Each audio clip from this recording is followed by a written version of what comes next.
по-русски, верхаусу. По-русски. Вир, Верхаус, ладно. ну, українською. Как? Ви за що? Ну, верхаусу. Я просто Так, українською читав книги і забув вже. Всех приветствую в клубе Медоедов. Очередное заседание. Сегодня у нас интересная тема.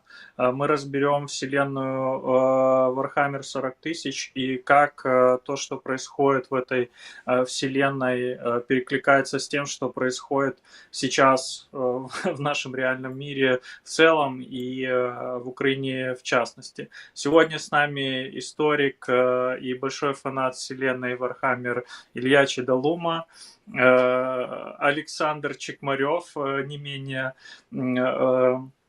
крупный фанат вселенной, и так немножко нахватавшийся по верхам Миша Штейнбак. Давайте, мы так задержались, сразу приступим к обсуждению. Илья, тебе первое слово. Дякую, Міша. Вітаю всіх наших дорогих медоїдів, вітаю всіх фанатів Вахи, які вирішили приєднатися до нас, особливо тих, які ще не підписані. Нагадую, підписуйтесь на цей канал. Тут у нас не тільки якісь філософські, політичні, психологічні розбори. Тут у нас також є по масовій культурі, наприклад, є по серіалу Fallout вже розбір на цьому каналі, можете знайти. Я думаю, що всі фанати от цього всесвіту Fallout, їм буде цікаво подивитися, і так само надіюсь, що фанатам всесвіту Warhammer буде цікаві наші розмірковування сьогодні. Ну, представляти та взагалі, якби в світі, і, зокрема, в Східній Європі, всесвіт Warhammer, ну це зайве. Мені здається, що плюс-мінус, якби люди, які там, скажімо так, народились після 91-го року, ну, подавляюча більшість, як мінімум, чоловіків, скажімо так, вони знайомі з цим всесвітом, з франшизою. Я, наприклад, познайомився десь у 2007-2008 році, коли вчився в школі, якраз тоді масово видавали російське видання, петербурзьке АСТ, видавало ось серію Warhammer, як Fantasy Battles. Ну, Fantasy Battles вони трошки раніше почали. І, власне, 40 000. І так я от «Несущий ноч», «Ночевісник», як переклали пізніше українською, це була перша книга з серії от Грем Макніл про ультрамаринів, яку я прочитав, і я потім повернусь до цієї книги, тому що я її ще неодноразово згадував пізніше. Ну і, звичайно, що багато хто не читав книги, наприклад, не сильно цікавився лором, але з тих, хто грали комп'ютерні ігри в 2000-х, ну, напевно, подавляюча більшість знає Dawn of War серію, як мінімум першу частину, або і другу. Ну, про третю зробимо вид, що її ніколи якби і не існувало на цьому світі, і забудемо за неї. І цей всесвіт дуже цікавий. Я скажу перед тим, як передати Саші слово, тільки декілька слів, чим мене як історика захоплював завжди Warhammer, причому як франшиза, яка стосувалась Fantasy Battles, зараз це Age of Sigmar, так само і 40 000, там дуже багато відсилок на людську історію. Просто величезна кількість.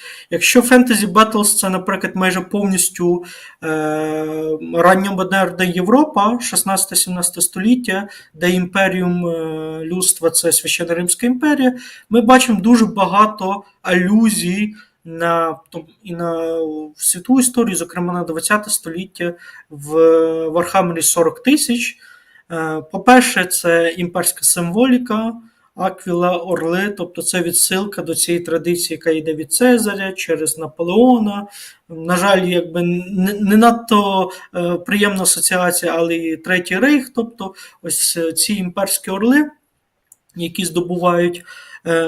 Сама історія імператора і його примархів, в якій відразу ми бачимо якби алюзію на Христа та його апостолів. Тобто, і ми бачимо, якщо повертатись до Старого Заповіту, історія навіть власне найулюбленішого, найбільш довіреного сина примарха, який перший кидає йому виклик, це знов-таки алюзія на Люцифера. І можна перелічувати дуже багато. Що цікаво, світ Вархаммера, так як він подавався оригінальний до циклу про Єресь, коли читач тільки поринає, він бачить, що це світ в якому немає надії. От, насправді, якщо подивитись, це світ безкінечних війн, світ авторитарної абсолютно системи, немає ніякого. Тобто, ну, ми поговоримо пізніше про те, як демократія там існує в імперіумі людства, вона частково ніби є. І це дуже такий песимістичний, кривавий світ, світ безкінечних війн. І, от, власне, ми хочемо, ну, мені здається, що зараз, от на фоні масштабної війни, дуже багато українців відчувають себе ніби у світі Вархаммера. Як мінімум, у мене це є відчуття.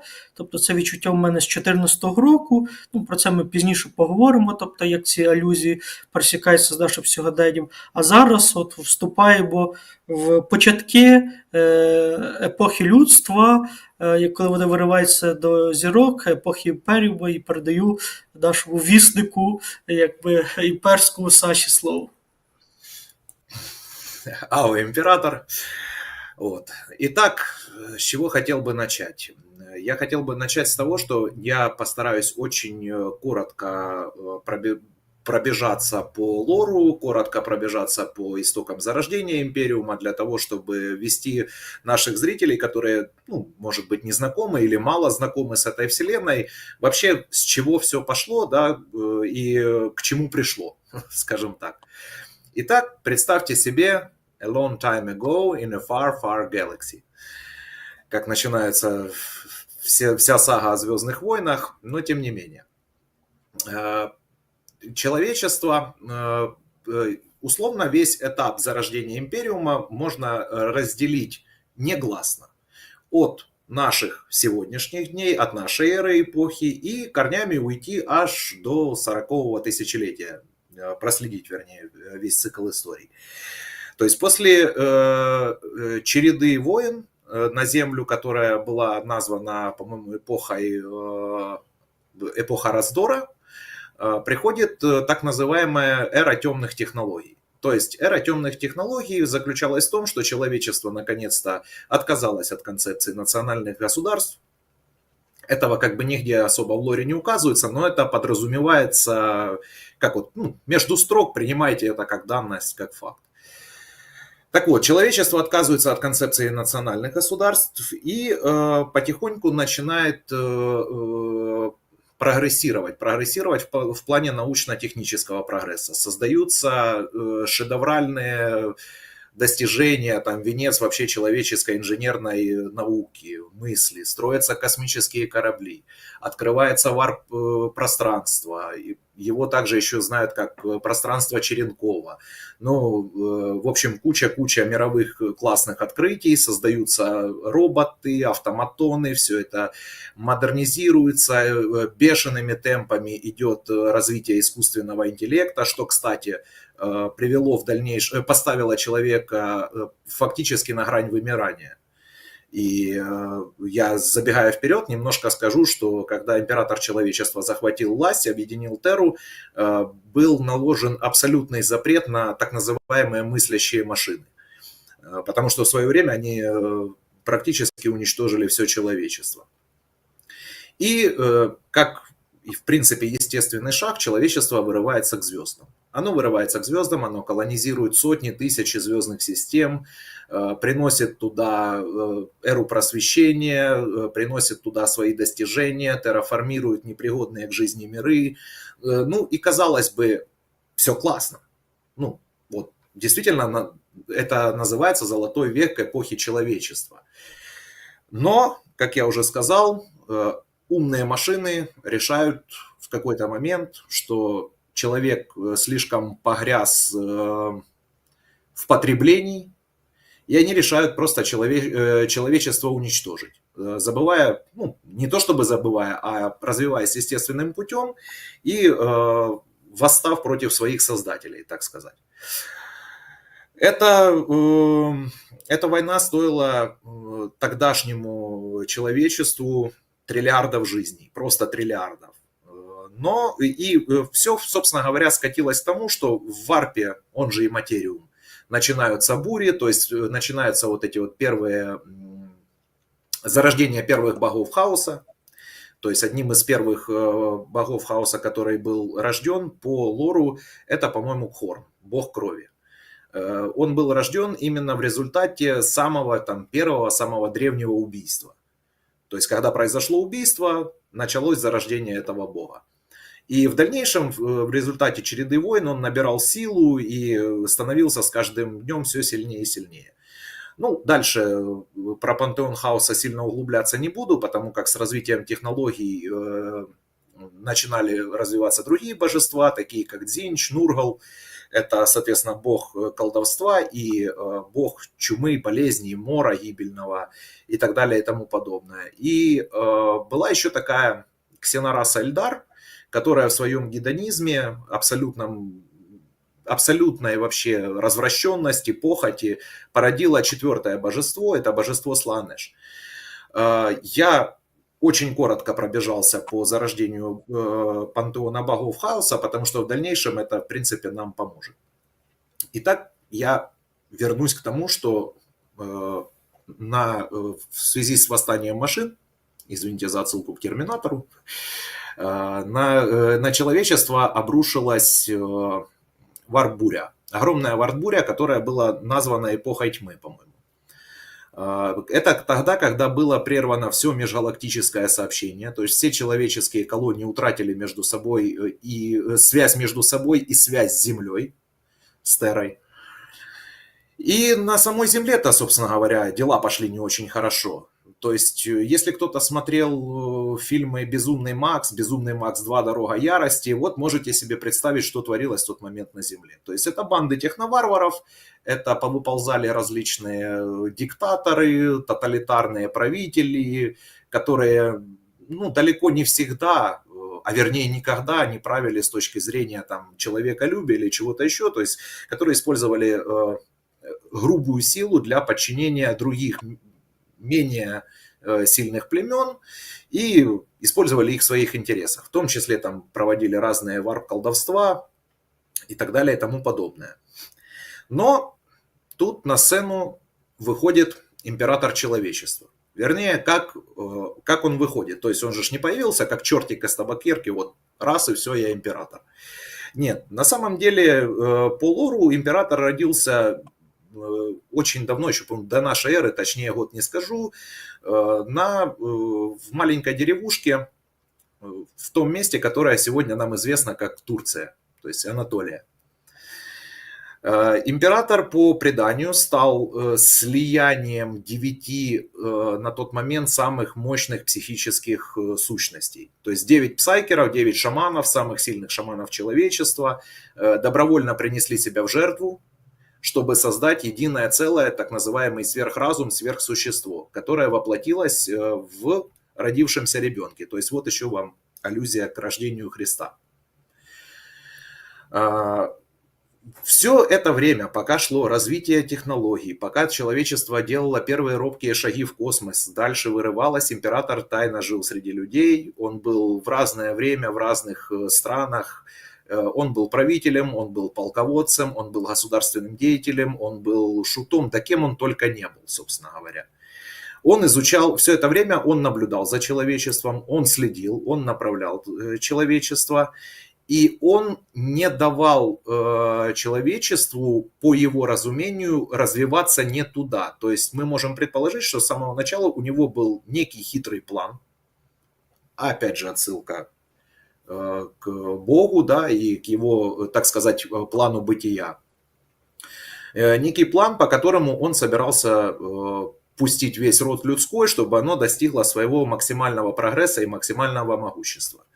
Но вследствие того, как он увидел, как человечество очень быстро себя практически не уничтожило, чуть ли не погибло в войне с машинами, с разумными, и в дальнейшем занималось, по сути, самоуничтожением вот в эту темную эпоху тьмы, он понял, что пора бы ему, скажем так, выйти на сцену, и он начал серию объединительных войн. Опять же, можно очень долго спорить, почему началась почему именно война, да, почему войной он начал покорять землю огнем и мечом. И многие могут подумать, боже, как ему вообще могут приписать там какие-то добрые деяния, если вот такое сверхсущество и то не нашло ничего лучше, не придумало, чем развязать там гигантского планетарного масштаба войну. На самом деле это и так, и не так. Объясню почему. С моей точки зрения. Император увидел, что на тот момент человечество было не способно принимать какие-либо иные идеи, и объединить его можно было только по праву силы. То есть стать настолько сильным, чтобы все остальные покорились тебе. И в чем он был на тот момент прав.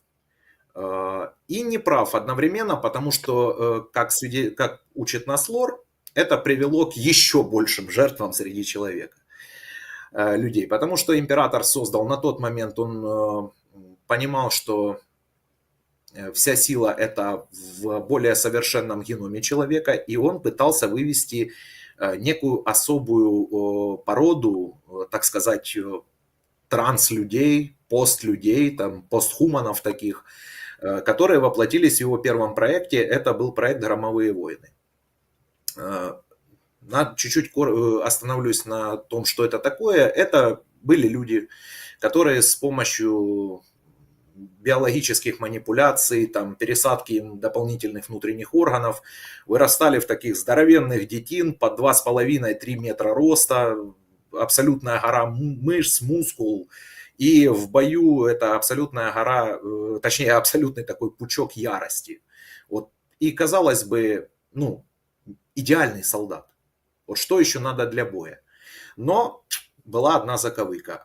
Вследствие того, что очень часто эти биоманипуляции были еще, скажем так, сырые, не доведены до абсолюта, слабо изучены, они приводили к быстрой смерти реципиента. То есть они буквально могли там херачиться сутки напролет в какой-то там кровопролитной битве и там, условно одержав победу, тут же упасть замертво. Императора такое положение вещей не устраивало, потому что, напомню, его план простирался намного шире, чем объединить просто под своей властью Землю. Он хотел объединить все человечество по всей галактике.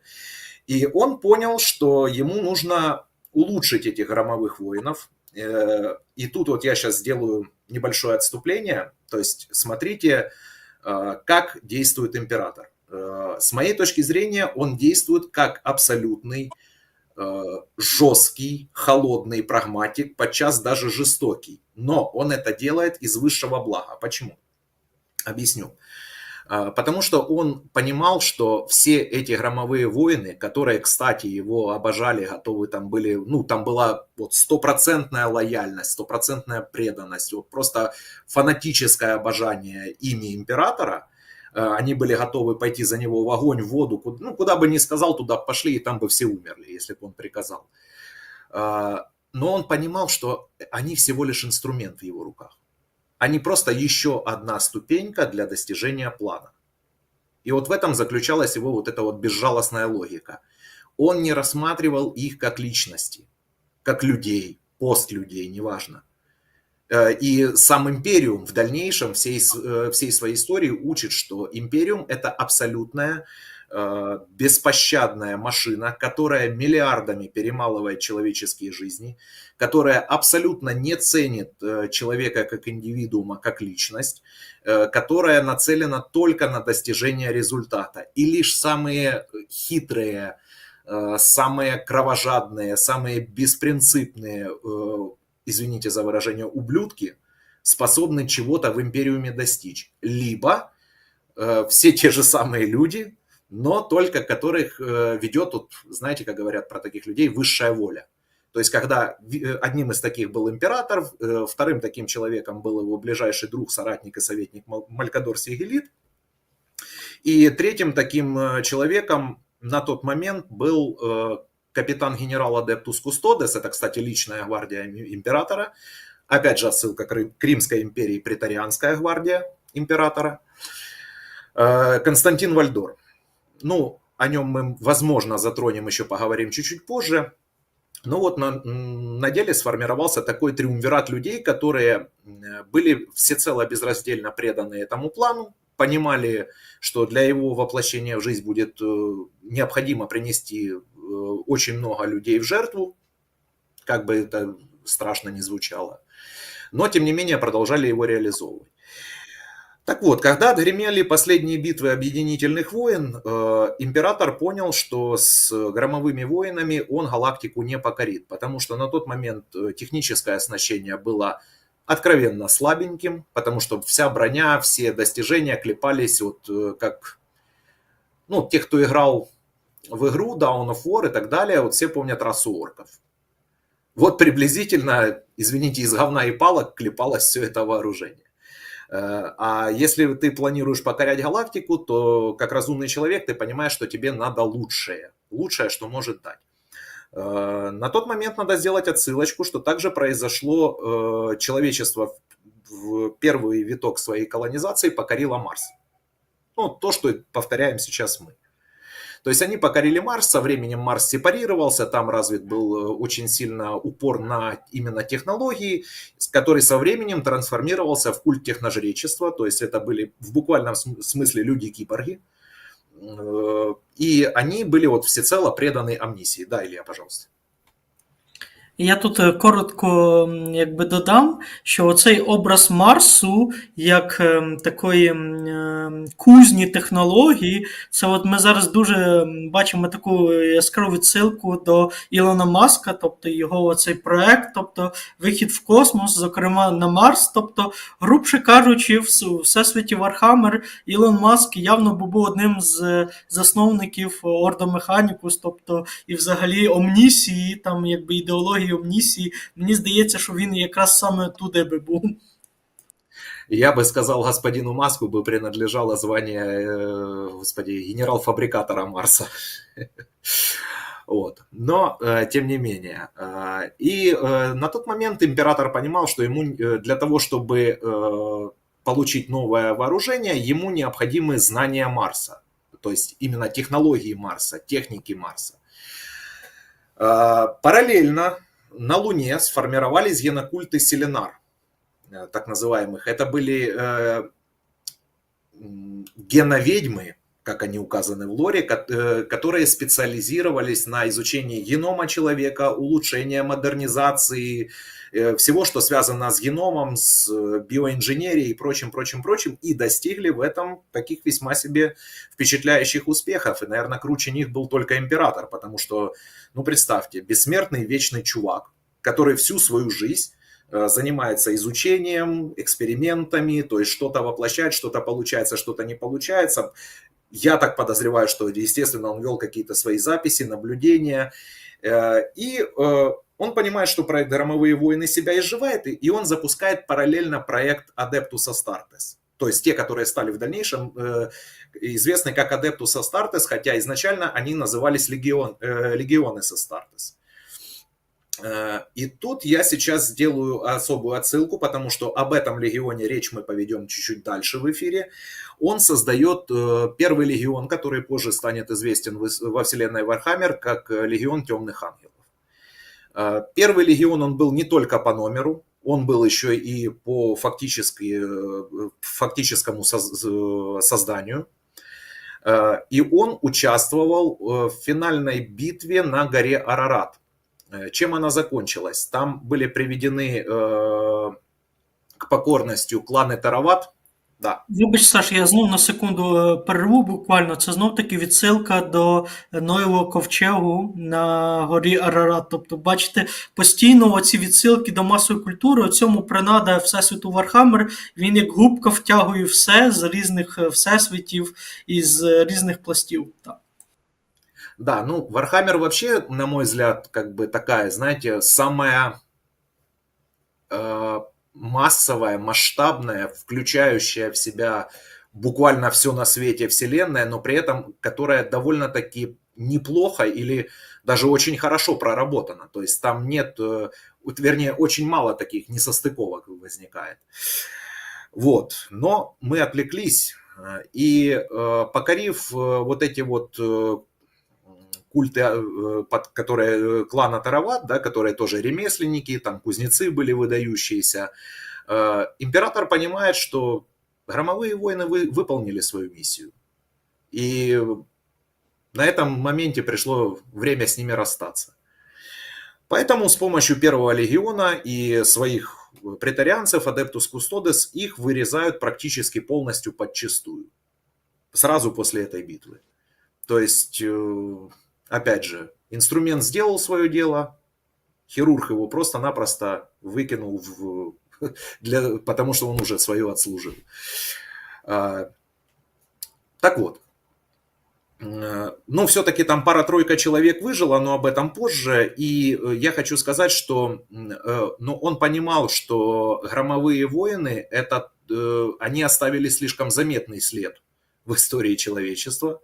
И у них было также много своих почитателей. Были люди, большинство, конечно, их боялось, потому что многие империи, тогдашние империи, предпочитали сдаться без боя, когда узнали, что на них идут легионы громовых воинов. Ну, потому что они понимали, на что они способны. И он их просто решает уничтожить, но так как много почитателей, имперская пропаганда на тот момент подает их как абсолютных героев. Они делают из них миф. Они делают из них миф, что, дескать, они все полягли там за правое дело, во славу императора, в последней финальной битве всех битв, и все, вот после этого наступит идеальный мир, спокой, тишь, гладь и Божья благодать на земле. Не всем, далеко не всем империям на тот момент император предлагал лишь огонь и меч. Также со многими он вел очень такую хорошую на весьма достойном уровне дипломатию.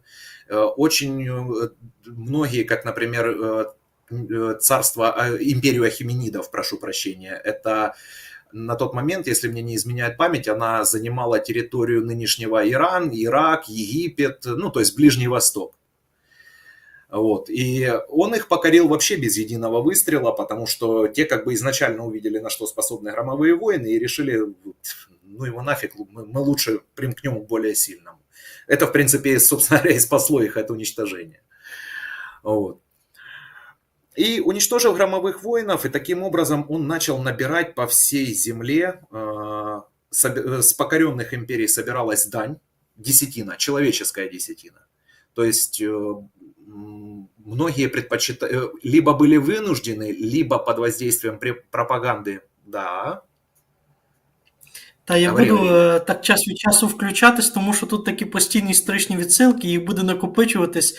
Ну, по-перше, Ахеменіди, тобто це класична, тобто Перська імперія, а друге, дуже важлива десятина, це знов-таки з історії ми знаємо тої ж Османської імперії, тобто це те, на що накладалось, зокрема, на Балканах, тобто податок душами, податок кров'ю, тобто коли маленьких хлопчиків у випадку Османської імперії набирали, з яких, власне, формувалися корпуси яничар, тобто елітної армії Османського султана. Тобто ми бачимо ці постійні відсилання до всесвітньої історії.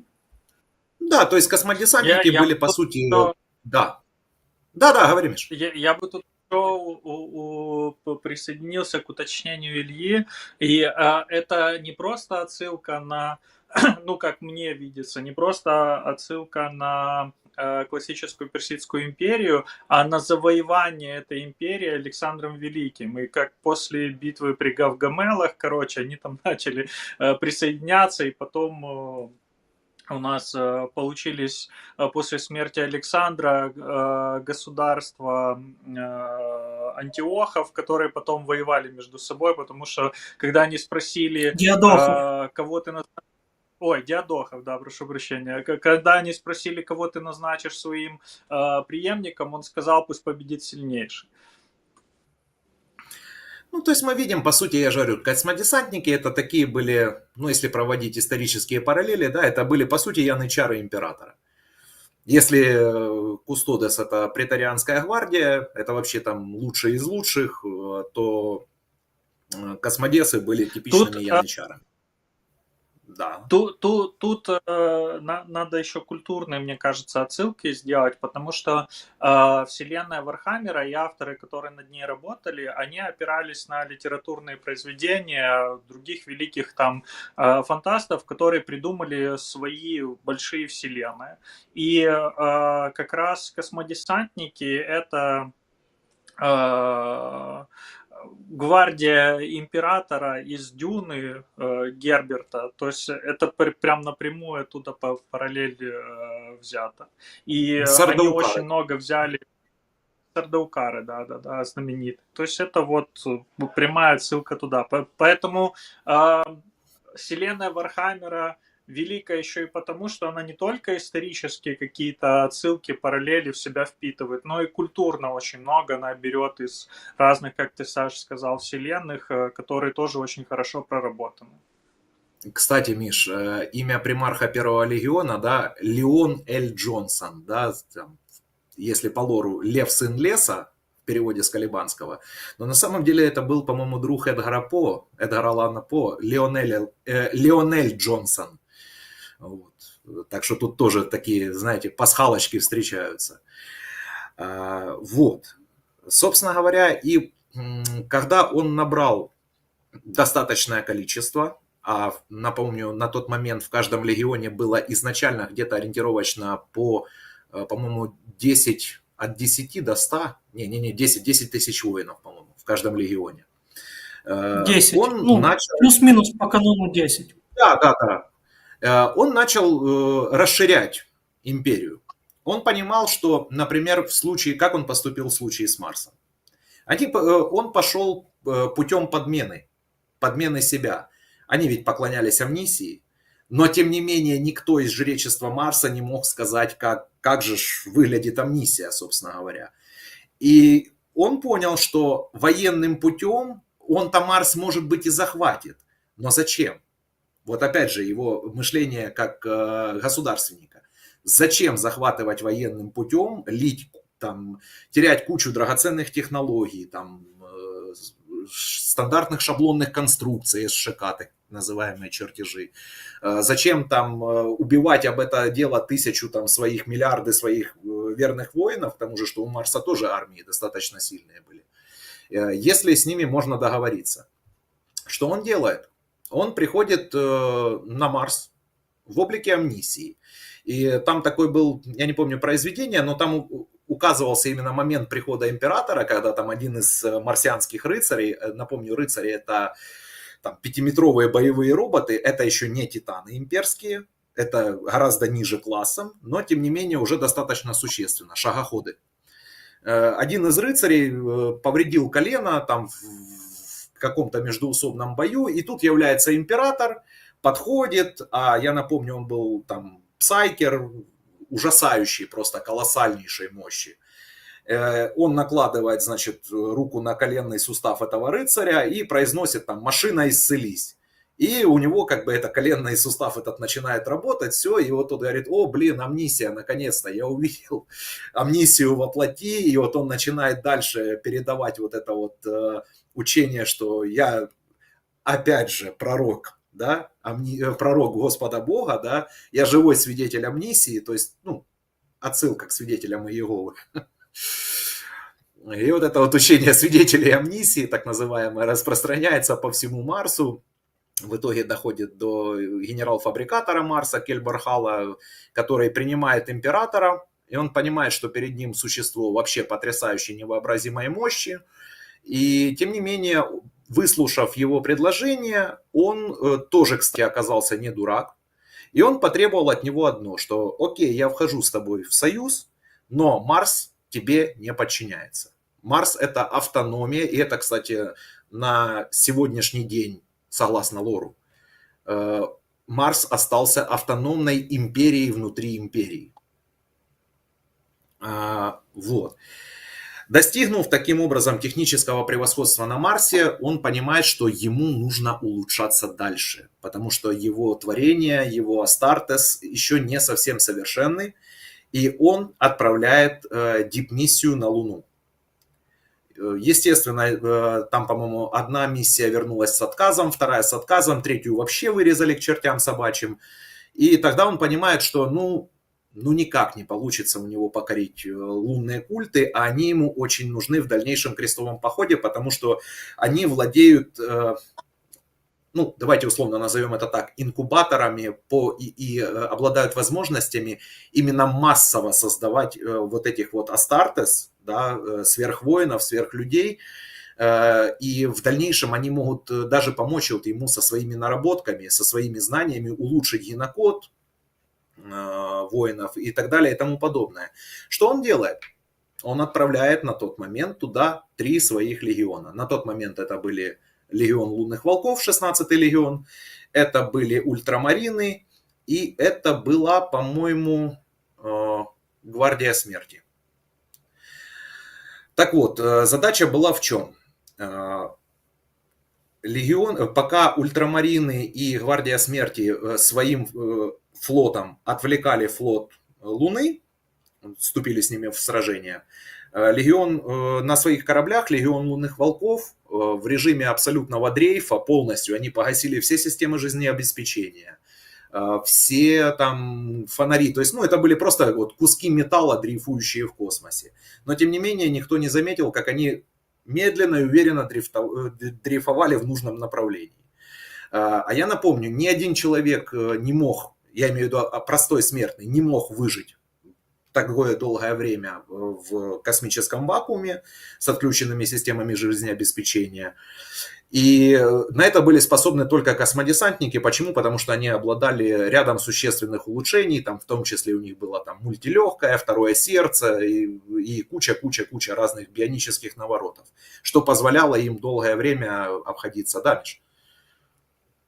Саш, я думаю, что для непосвященных тут надо немножко сделать отступление в сторону и рассказать про космодесантников, как они появились. Ты уже рассказал о том, что император создал сначала вот этих командиров легионов.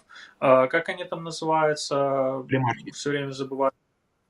Примархи. Да. И то есть это такой же библейский миф, что он создал их по своему подобию, а космодесантники были созданы по подобию примархов. Это генетически модифицированные воины, грубо говоря, это мутанты. Да, но к примархам мы еще вернемся, потому что как раз по таймингу я как раз вот подхожу к созданию примархов. Почему было создано именно, точнее, он решил захватить сначала культы Селенар. Я же говорю, они были великие геномастера, и у него был уже на тот момент наработки по проекту примарх, но ему нужны были их познания и их возможности, потому что он понимал, что вот эти все супервоины, космодесантники, да, хоть и созданы на тот момент из, ну, казалось бы, там, бактерий, там, вот этих клеток, и, ну, короче, из гена семени примархов, но примархи еще не обрели свою физическую плоть. Там еще было куда работать и работать. Вот. И, грубо говоря, так вот, лунные волки, подлетев к Луне, высадились и устроили дикую резню среди вот этих культистов. И в результате, почему они первые, кстати, получили свое название, лунные волки, потому что тогда матриарх генокультистов обратилась к императору с такими словами: «Отзови своих волков». Он в итоге, она признала его главенство, они полностью интегрировались в империю и как бы начали помогать императору. Но император понимал, что без генералов эта армия, он, ну, физически, допустим, у него было очень много проектов, и он физически не вытянет весь крестовый поход и поддержание этих проектов на себе, поэтому ему нужны были генералы для этой армии. И покорив Луну, он создает изначально, внимание, 20 примархов. Их было 20. Кстати, как они были созданы? Вопреки распространенному мифу, что прототипом послужил лишь один геном императора человечества, это не так. У примархов была мать. Звали ее Эрда.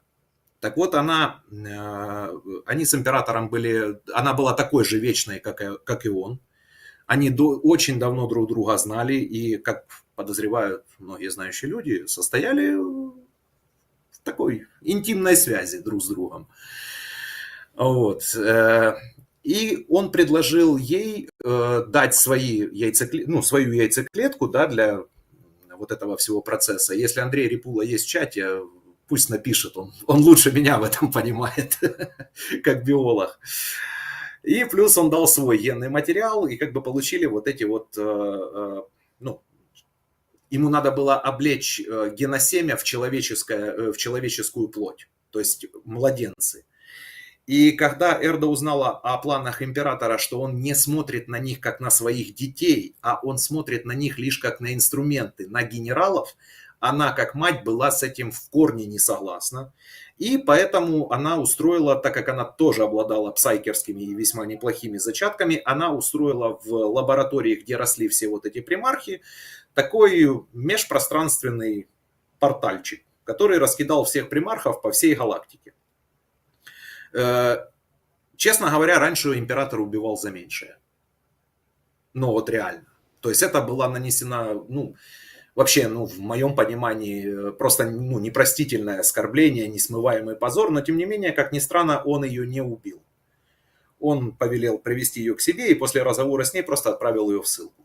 Разрешил ей жить уединенно и запретил кому-либо из своих подручных вообще ее трогать. Ну и дальше что он понимает? Он понимает, что раз уж так случилось, то, видимо, время пришло, и начинается, собственно говоря, Великий Крестовый Поход, в результате которого каждый из 20 легионов постепенно, шаг за шагом, обретает своего примарха. И в один прекрасный момент на сцену выходит Хорус, он же Гор, он же Егоркус, как его только не называет фанатское сообщество. Такой любимый сын, опять же библейская отсылка к Люциферу, на которого после Уланорского триумфа, это было свержение на тот момент самой крупной империи орков, вообще которая только могла быть, он видит, что как бы Хорус достоин, он уже готов, и он отдает ему титул вармастера, магистра войны, и сам удаляется на Терру, под предлогом, типа, вы тут сами без меня дальше решите, я пошел, у меня есть дела. Да, Ілля. Так, я тут трошки перехоплю, тому що якраз відносно недавно, протягом останніх 1,5 року, я перечитав українське видавництво Мольфар, паблішинг, з 22-го року почало, до речі, видавати на кінець-то книги Вархаммер українською, і я відносно недавно перечитав цей цикл Єресі Гора, буквально там тиждень тому закінчив «Галактика в вогні» Бена Каунтера, і от якраз ще так додам дещо вже по лору, по свіжих слідах. Що цікаво, по-перше, самий титул «Вармайстер», варто нам нагадати, що Warhammer взагалі-то починався як Wargame, тобто настільна гра. Тобто пізніше з'явилися, сильно пізніше всі ці книги, потім комп'ютерні ігри, зараз вже є анімаційні, тобто мультфільми. В першу чергу це є така D&D, тобто Dungeons and Dragons, тобто це атмосфера цих настільних ігор, і оця відсилка Вармайстер – це знов-таки людина, яка зазвичай в ком'юніті організовує настільну гру, яка тримає всі ці правила.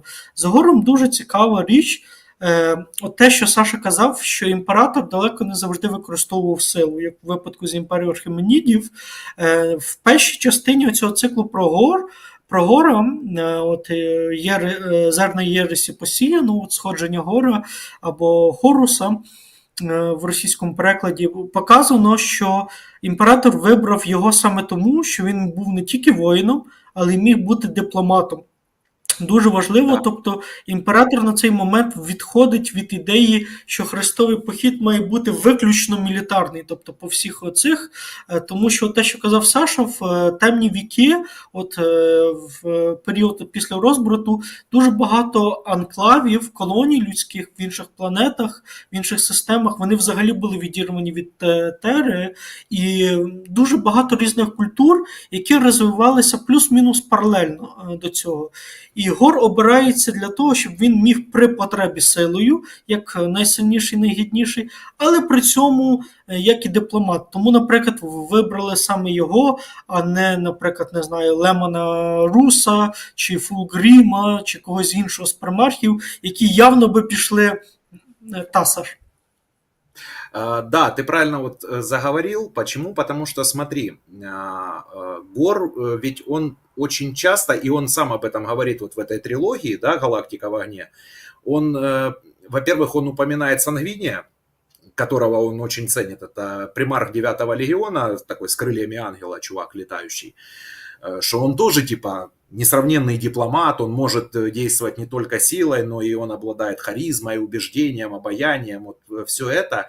Но, тем не менее, почему примарх выбрал Гора? Потому что Гор действовал именно как государственник, он был более прагматичным. Сангвиний был слишком человеколюбив. Вулкан, кстати, примарх Саламандр, также был не способен быть прагматиком, потому что Саламандры известны как вообще самый человекоцентричный легион. То есть, ну, условно, если идет война, все вокруг летит к чертям собачьим, и где-то в этот момент стонет собачка, то там десантник Саламандр побежит спасать собачку. Так, для наших це глядачів, кого цікавить, є такий роман «Hell's Reach».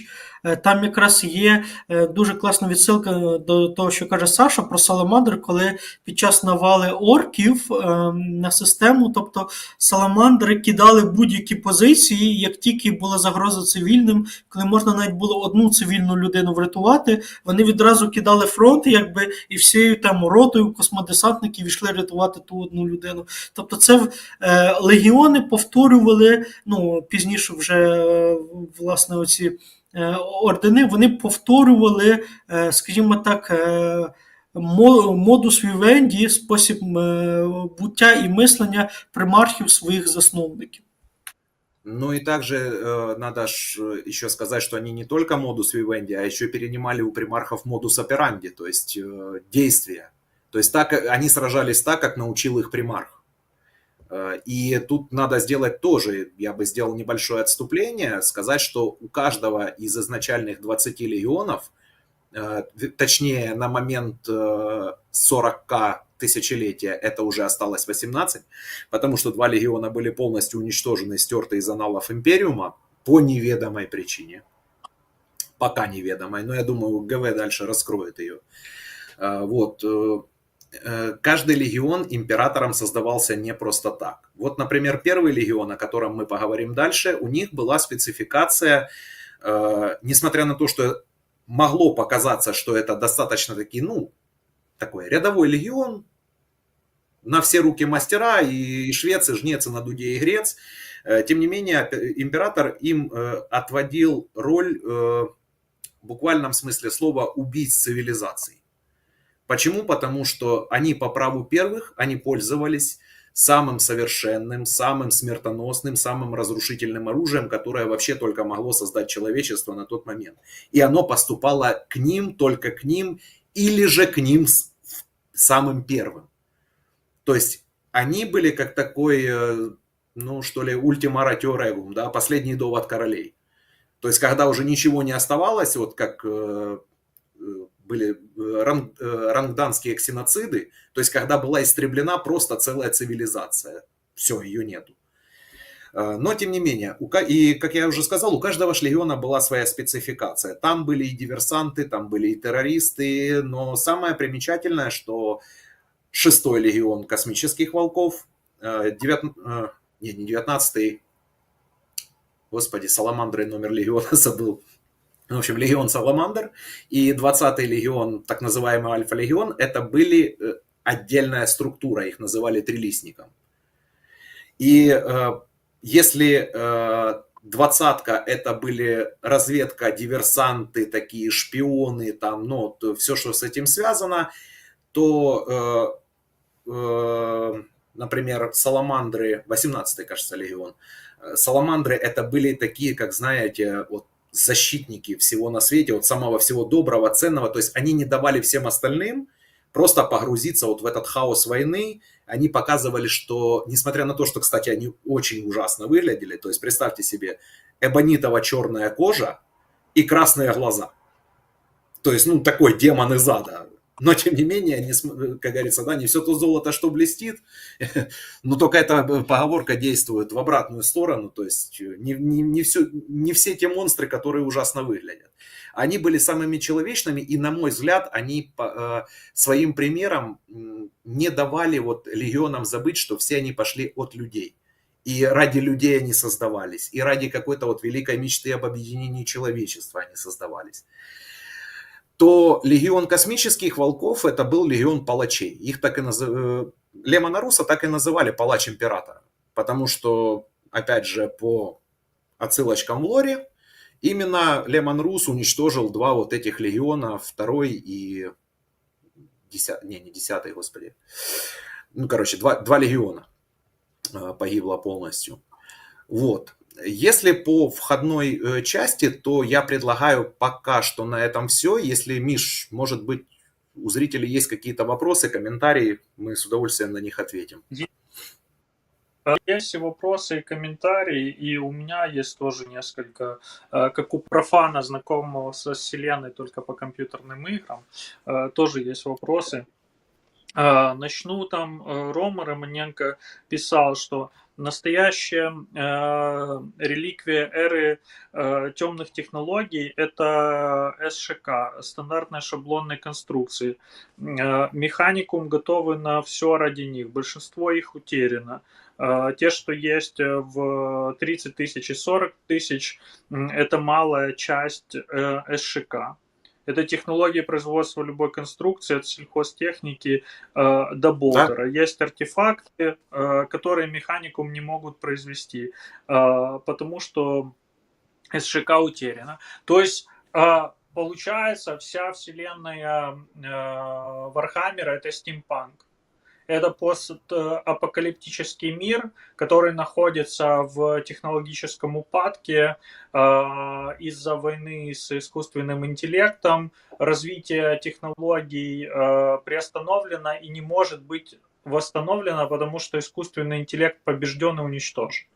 То есть это такой важный, мне кажется, фактор, который нужно про Вселенную понимать. Это первый, это знаешь, как сказать, это такая, когда Империум вообще, человечество, вернее, пережило вообще два, на мой взгляд, оно пережило два технологических регресса и как минимум две технологических стагнации. То есть первый, это то, как правильно замечают наши зрители, это когда был уничтожен ИИ в результате вот этих войн, да, но, тем не менее, с возвращением в лоно Империума Марса они получили как бы такой свежий глоток воздуха, и технологии начали развиваться, начали внедряться опять активно в жизнь человека. Кстати, институт Сервиторум после открытия, после присоединения Марса очень был развит институт Сервиторум, и это была самая страшная казнь вообще в Империуме. Когда из преступника делали бездумного, безвольного робота, сервитора, задачей которого было просто служить. Причем это делали без анестезии. Вот. И второй коллапс технологический у них произошел, собственно говоря, на мой взгляд, после ереси Хоруса. Хоруса, там, как угодно. То есть, когда были в результате вот этой вот гражданской войны, были утеряны, да, действительно, очень много чертежей СШК, и Империум долгое время, аж до появления ЦК Трисмаледиктума, да, пробуждения Желимана, то есть когда появился Велизарий Кол, который, оказывается, все это время, это очень древнее существо, которое помнит еще Великий Крестовый поход. И вот с момента этого он вел разработку новых технологий, там охотился за ними, гонялся, там создавал этих космодесантников Примарис. Это, кстати, вообще заслуживает отдельной истории. Там тоже очень интересно все связано. Вот. И это вот был такой второй технологический прорыв, скажем так. Это уже когда темный империум образовался, условно говоря. Да, теперь у меня вопрос.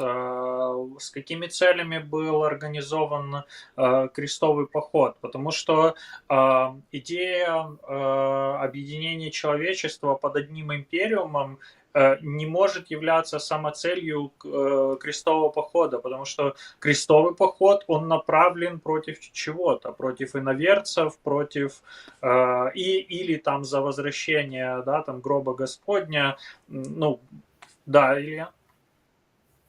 Я почну, Саша, я думаю, більш детальніше Ага. розкаже.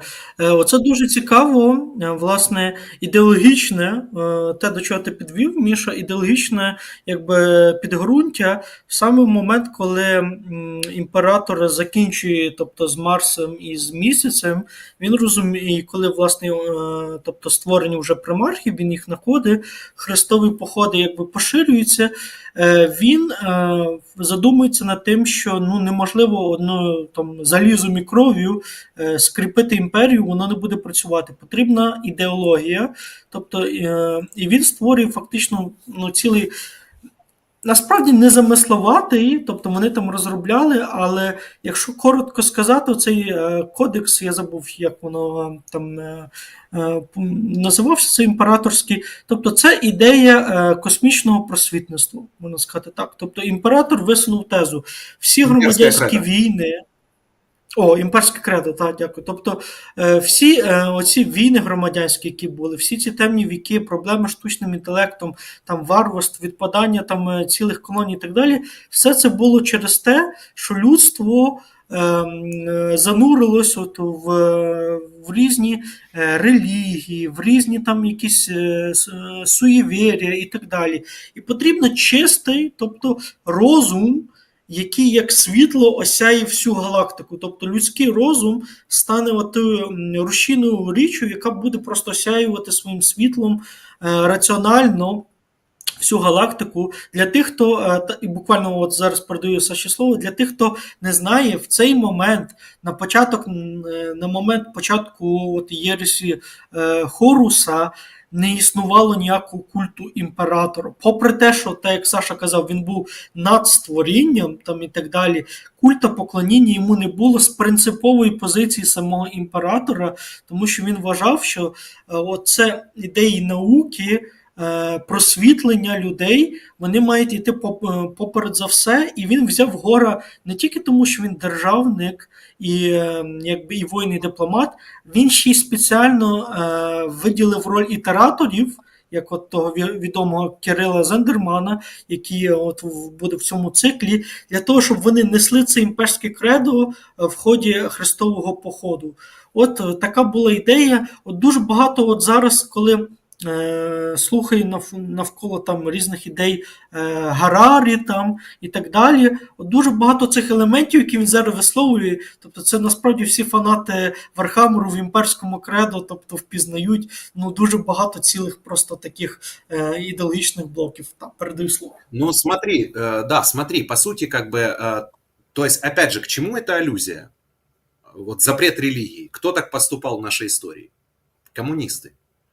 Они запретили религию, они поставили человека в венец всего, вершиной всего, и они сказали, мы верим в технический прогресс. Только человеческий разум, человеческая воля, а не какая-то там религия способны вести человека вообще в мир, в свет, в просвещение давать. Но опять же у императора были скрытые мотивы. Почему? Он же неспроста запретил религию. Потому что на тот момент уже было сформировано, опять же, я возвращаюсь в лор чуть-чуть, были сформированы 4 божества хаоса. Он встречался с ними уже на тот момент. Он знал, на что они способны, что такое хаос. И он понимал, что путь поклонения приведет людей в конечном итоге под власть этих богов, потому что они постоянно будут искать большего. Именно поэтому он запретил религии, и он запретил поклоняться себе как Богу. И именно за это он отчитал, очень сурово отчитал одного из своих примархов, примарха 17-го легиона, Ларгара Аврелиана, и даже уничтожил один из миров, точнее столицу одного из миров, полностью орбитальной бомбардировкой, просто к херам собачьим снес с лица планеты. предварительно эвакуировав всех жителей. И этим занимался именно легион ультрамаринов, эвакуацией и уничтожением. Он провел показательное наказание его за веру, тот его обожествлял. Чему он сопротивлялся, потому что он понимал, куда это приведет все.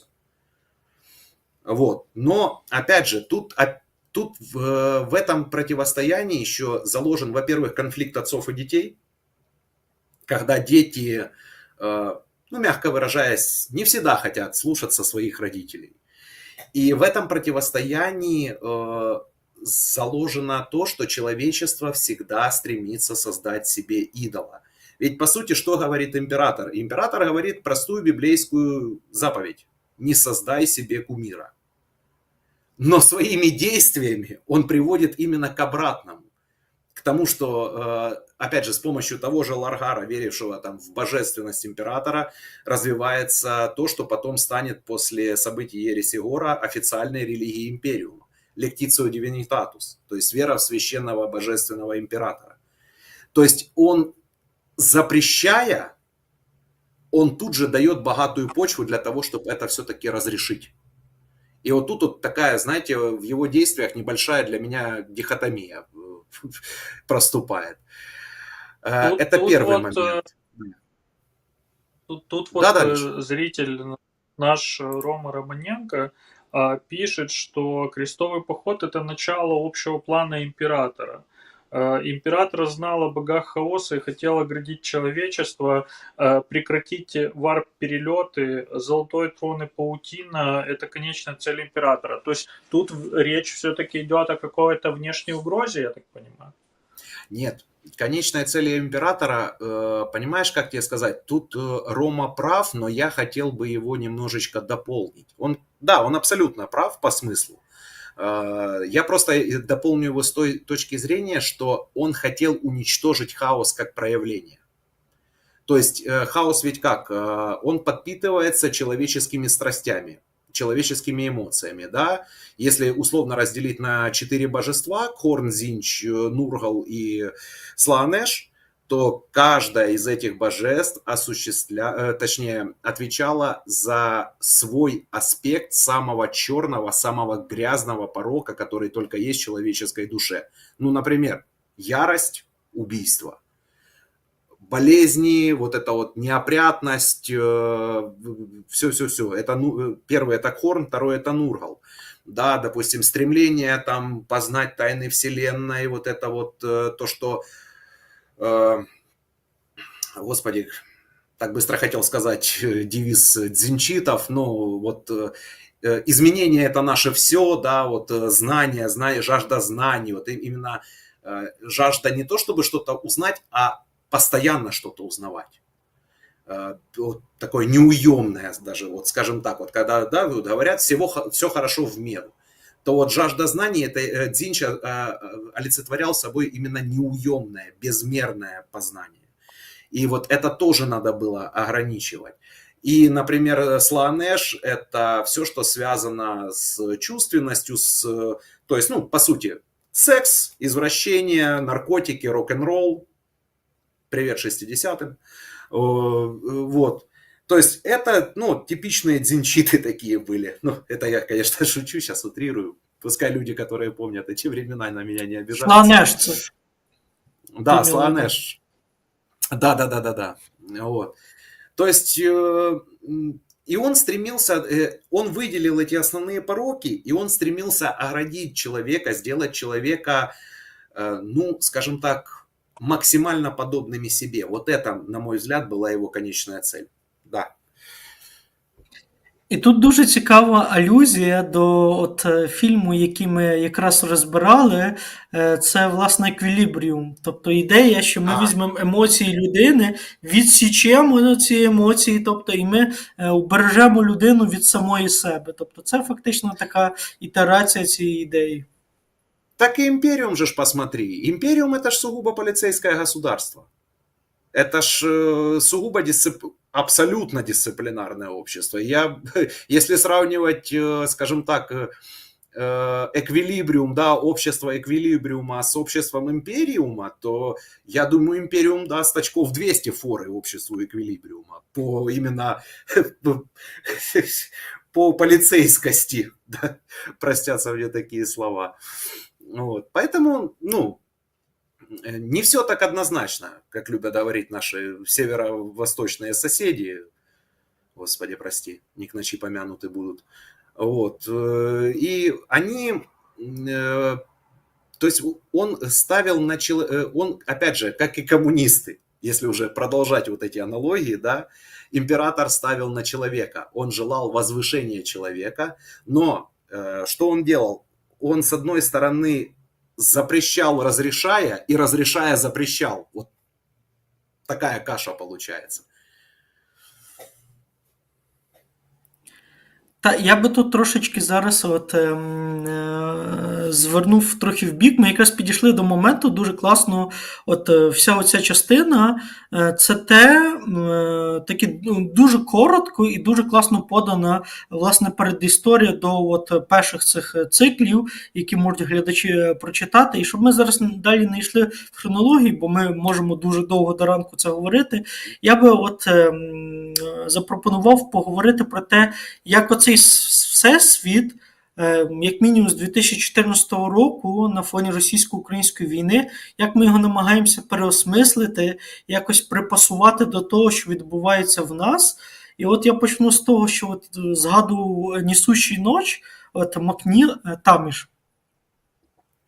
Илья, извини, я тебя перебью. Я думаю, что надо маленький момент дополнить до полной вот этой картины предыстории, чтобы было понятно отправная точка, почему мы вообще об этом говорим в разрезе того, что сейчас происходит в мире в целом и в Украине в частности. Мы подошли вплотную вот к ереси Хоруса, но не рассказали про нее. То, что силы хаоса соблазнили любимого сына, значит, примарха императора, он перешел на сторону хаоса, началась огромная гражданская война, которая на самом деле, вот то, о чем Саша говорил, что привела к катастрофическим последствиям в плане и технологического регресса. Силы хаоса были уничтожены, но легионы, которые остались верными, там примерно пополам, насколько я понимаю, поделились силы, они понесли настолько огромные потери, что не смогли там полноценно от этого оправиться впоследствии. И в финальной схватке этой войны гражданской император схватился с Хорусом, убивает его, но тот его смертельно ранит, и он дальше не может нормальное физическое существование свое вести. Я, насколько понял, поправите меня, если я ошибаюсь, он переходит в такое вегетативное состояние. Его отвозят на Терру, заключают в золотой трон, который, по сути, является таким мавзолеем-саркофагом, где в нем поддерживается жизнь, но он уже не управляет империей, и после этого мы как бы приходим в тот мир, в котором сейчас ведется повествование внутри. Абсолютно тоталитарное общество, культ личности императора и все вытекающие последствия. То есть всего, чего он добивался, все как бы произошло обратным образом. И вот отправная точка, где куча параллелей, происходящее сейчас. Илья, например, ты говорил, что у него были идеи там просвещения. Так, если грубо делить, эпоху просвещения было итальянское просвещение, которое подарило нам гуманизм, там, где в центре стоял человек, и было условно, так очень грубо, там, германское либо северное просвещение, где в центре всего все-таки ставилась природа. Это так, если очень сильно упрощать, да, все эти ситуации. И у нас получается, что император нес идеи итальянского просвещения, а после того, как он вот перешел вот в это состояние, идеи просвещения сместились в сторону германского просвещения. Вот эта мрачная, готическая вот эта атмосфера, она взята как раз оттуда. И вот эти поиски там совершенствования, какого-то слияние там с теми артефактами научными, которые удалось сохранить после всех этих разрушительных войн. Сначала войны с машинами, потом гражданской этой войны.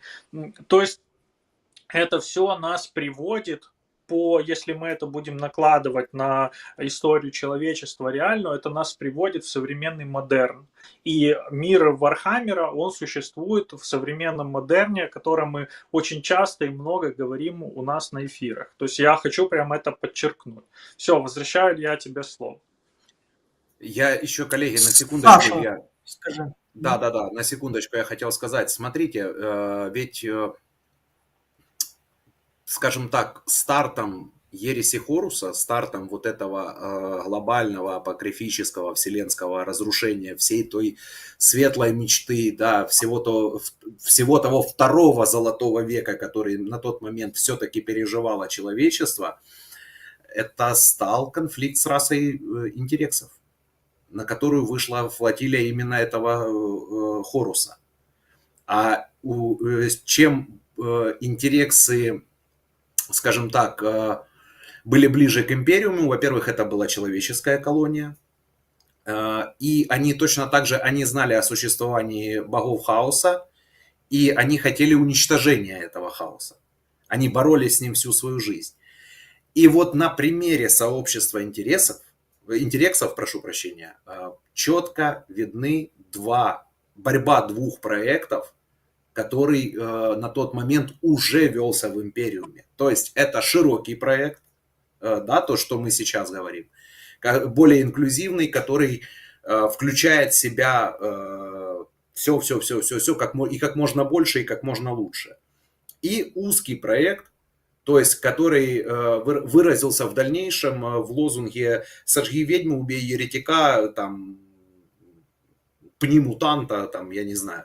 Ну, то есть нетерпимость к иному, вот, ко всему тому, что иное, чего боятся. Особенно ксеносов боялись. То есть вот, по сути, если проводить такие параллели, то у нас же как представители узкого проекта, да? Украина для українців, а всі, хто не українці, ті не з нами. Ну, по сути, вот если просто вот взять грубо, топорно, коротко это все обозначить.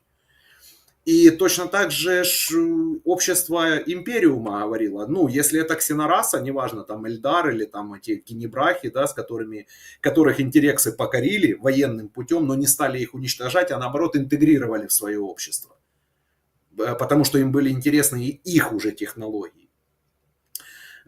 И вот это был диалог Абаддона, да, который в дальнейшем станет известен как Абаддон-разоритель, да, и Хоруса. То есть, когда он говорит, как вы можете, сэр, говорит, терпеть, они же, ну, ксенолюбы, типа, они же якшаются с ксеносами. А на что Хорус ему вполне, как дипломат, как государственник отвечал, что говорит, ну, типа, мой отец, император, поставил меня во главе этого похода не для того, чтобы я стирал там все с лица галактики и оставлял только безжизненные миры после себя, типа. И он же говорит, так как, это ж, ну, типа, выходит за рамки великого плана императора, и он ему так намекнул, что говорит, а ты способен понять великий план императора? Говорит, или если ты способен понять, и ты думаешь, что именно в этом заключается план императора, тогда, возможно, этот план пришел в негодность, и нам следует его изменить. То есть вот одной фразой он показал, что он ставит на более широкий проект развития человечества. И если бы в дальнейшем не случилось все, как это произошло, да, не будем задерживаться на этом, то вполне возможно, что Империум бы трансформировался. То есть он пережил бы еще один цикл трансформации, и это был бы широкий інклюзивний проект. Та я тут, власне, цю підводку. Цей персонаж Локін, якщо я не помиляюсь, капітан, який проходить через тобто через трилогію, він ж якраз є представником цього широкого проекту, якщо ви подивитеся. Він, по-перше, приділяє увагу людям, тобто тим самим ітераторам, то він з ними багато спілкується, він намагається постійно зрозуміти щось інше, щось нове, приймає. І от Абаддон, який з одного боку його, ну, буквально як брат йому. І, власне, сутичка між ними під кінець це от таке, по накалу страстей, от книга «Галактика в вогні», там, де їхня дуель під кінець, це як дуель між Обі-Ван Кенобі, якби, і Енакіном в третьому епізоді «Зоряних війн». Тобто десь так воно виглядало, тобто цей накал пристрастей. Але що дуже важливо, от коли ми кажемо за широкий проект, ідеї не просто... Дуже добре це помітно в «Галактиці в вогні» Каунтера момент, коли один з теж соратників цього капітана, він виходить на зв'язок з капітаном корабля Ейзенштейн. Тобто, і він каже, тобто, що от Горус нас зрадив. Тобто, і той має буквально декілька секунд, щоб прийняти рішення, тобто, чи збити там оці громові яструби, які летять за ним, якби виконати формально те, що він має зробити, чи він має повірити іншій людині тільки на основі того, що він знає, що в неї якби світлі наміри. І він вірить, і коли він сам собі це намагається пояснити, він згадує, що Імперіум був створений як надія для людства в галактиці, в тому числі як надія для всіх людей.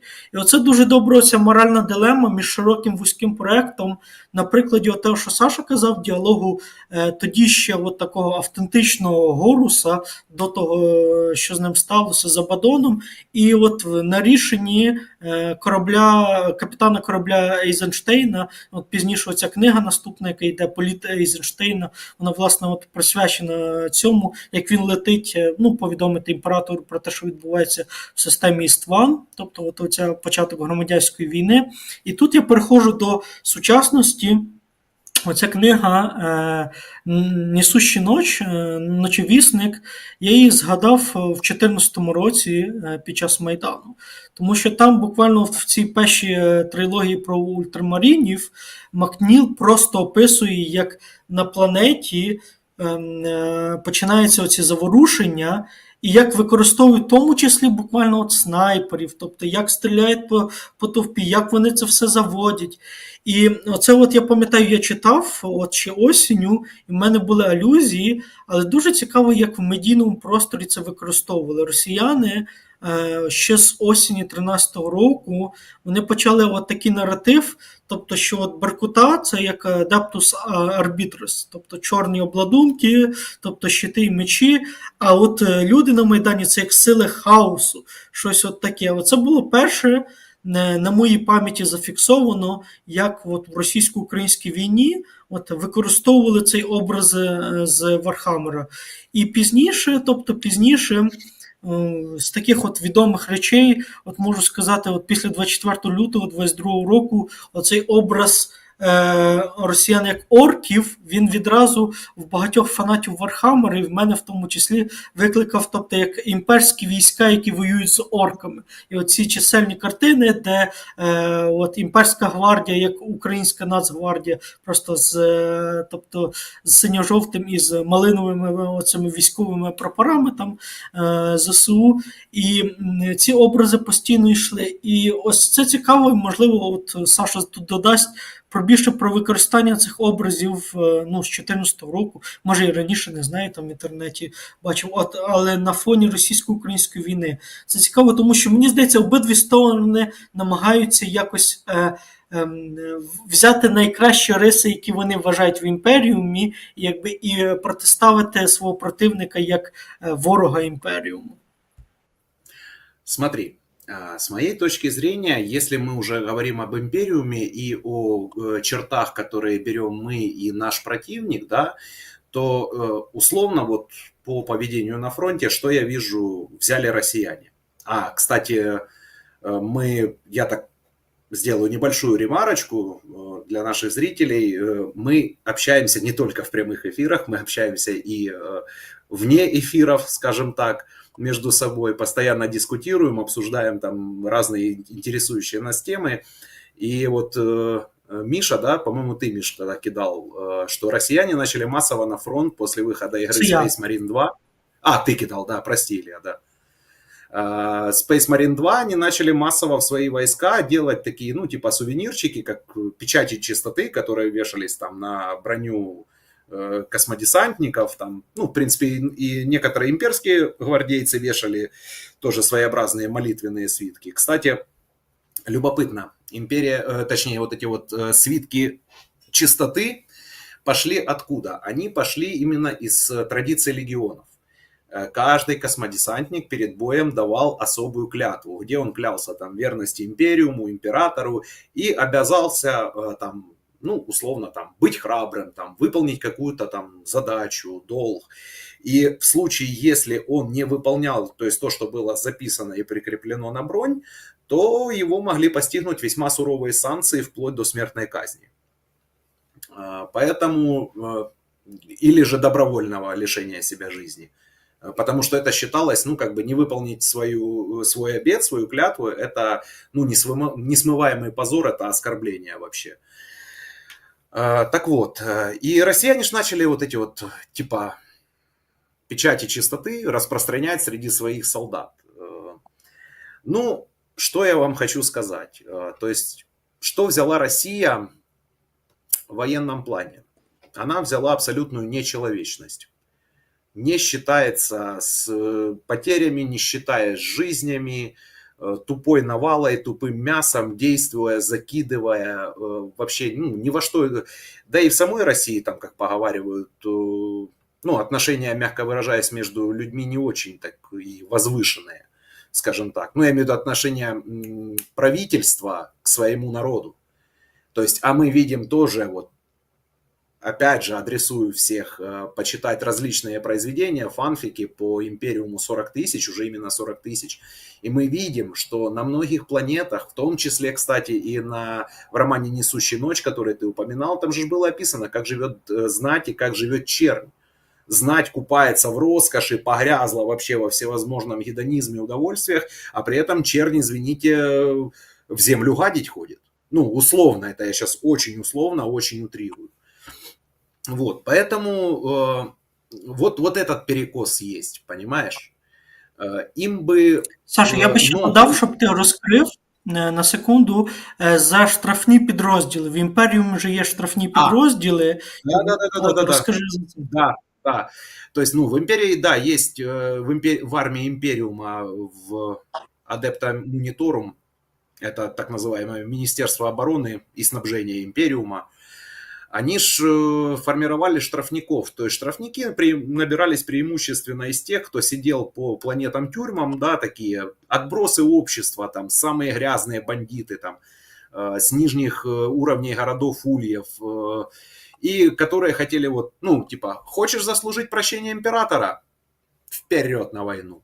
А кого убивать? Да кого император скажет, того ты и убьешь. То есть, и вот этот принцип был вот четко виден в начале 23-го года, да, когда Пригожин, ныне покойный, развернул свою кампанию по набору зэков из тюрем, вот, и был вот прямо вот четко виден вот этот принцип. То есть набирали штрафников, к ним относились как к мясу, их не считали вообще за людей, и, ну, честно, страшные вещи происходили, не буду рассказывать, потому что цензура Ютуба просто не пропустит. Вот, поэтому... К справедливости ради сказать, мы пошли к той же практике, то есть мы тоже начали, да, призывать заключенных, но опять же, как у нас пошло? У нас это пошло на добровольной основе, то есть хочешь, пожалуйста, ты идешь, ты получаешь амнистию, да, и вот уже по заявлениям СМИ, это уже в открытой печати, то есть это нет ничего секретного, ничего мы такого тут не открываем, заключенные, оказывается, воюют довольно-таки на уровне. Но у нас система мотивации другая. Если у них система мотивации через страх, то у нас общая система мотивации через свободу. Я сейчас не говорю персонально там, для каждого, да, в каждом подразделении. Понятно, что там она везде своя, и тут надо индивидуально подходить. Но я имею в виду про базовый глобальный принцип. То есть если мы действуем через обещание свободы, через прощение, то они действуют через страх и через принуждение, маскируя это под обещание свободы и прощения. Вот как-то так. Я тут хочу сказать, что параллели можно проводить действительно с обеих сторон, и кто-то больше там взял, кто-то меньше, но первая мысль. Вселенная Вархаммера прописана так, что можно сочувствовать, ну, насколько я знаю, можно сочувствовать определенным каким-то персонажам, но в целом нельзя сказать, что какая-то из сторон хорошая, а какая-то плохая. Да, То есть абсолютно. обе стороны ужасны, каждая по-своему. И у обеих сторон есть какие-то проявления там хороших черт, благородства и чего-то такого. Почему россияне не могут себе брать личину и ассоциировать себя с Империумом из Вархаммера? Потому что они действуют как силы хаоса. Россия готовила очень долго почву в Украине к этой войне, и сначала они действовали с помощью мягкой силы, и действовали, я думаю, что переломный момент, да не только я так думаю, говорят всякие аналитики по этому поводу, что первый оранжевый Майдан, оранжевая революция, послужила отправной точкой к тому, что происходит сейчас. И что в Кремле поняли, что Украина уходит с орбиты России, с этим надо что-то делать. И с тех пор началась системная работа в Украине. Я помню очень хорошо момент, да, Илья? І я якраз додам і передам тобі слово. Ми не бачимо от по лору Вархаммера, щоб імперія, ну скажімо так, зловживала гібридними методами війни. Та, там є, звичайно, інститут якби найманих вбивств і так далі, але це не є основна якби метода. Тим часом ми знаємо, що створення, наприклад, ячеїк культистів, які підривають все, якби якусь планету і імперський уряд, П'ята це колона. стандартна практика хаоса. Тобто, це тобто те, що це гібридне створення і оці різні сепаратистські рухи і так далі. Тобто, це радше ілюзія на тактику хаоса, ніж на тактику імперіума. Імперіум міг наносити таємні точечні удари через інквізиторів, через там найманих вбивць, але створювати підпільні культи навіть серед ксеносів чи десь інше, це ніколи не було якби рисою там імперіуму, наскільки я знаю. Так. Да, да. И я прекрасно помню, когда во второй половине 2000-х я всегда интересовался историей, очень ее любил, там читал, смотрел документальные фильмы, и во второй половине 2000-х годов начало выходить на всяких российских каналах, помойках типа РЕН-ТВ там и тому подобное, куча псевдоисторического шлака про величие Сталина, про Великую Отечественную войну, то есть еще там вот с середины 2000-х вот эта вся основа, фундамент вот этого победобесия, он закладывался еще тогда. И я это хорошо запомнил, потому что с одним из близких моих друзей у меня на эту тему когда-то случился конфликт. И я тогда осознал, что у меня идет стадия переосмысления вообще моего понимания там нашей истории Украины, истории бывшего там СССР, и меняется мое мировоззрение, потому что я в этом вырос, я там, когда там часто очень вышиватники там и приверженцы узкого проекта украинского начинают вот это заряжать про чому не державною там і так далі. Ну, ребята, а що держава зробила для того, щоб зробити мене україномовним, щоб я свою українську мову сприймав як рідну? Я в школу пошел в 89 году, в совке шла в 80-х русификация просто гигантскими шагами. Если моя там мама училась в школе в украиноязычной, то там через 20 с чем-то лет, когда я пошел в школу, у нас в городе с населением 50 тысяч не было ни одной украинской школы, украиноязычной школы. 11 школ было в городе, в Одесской области. И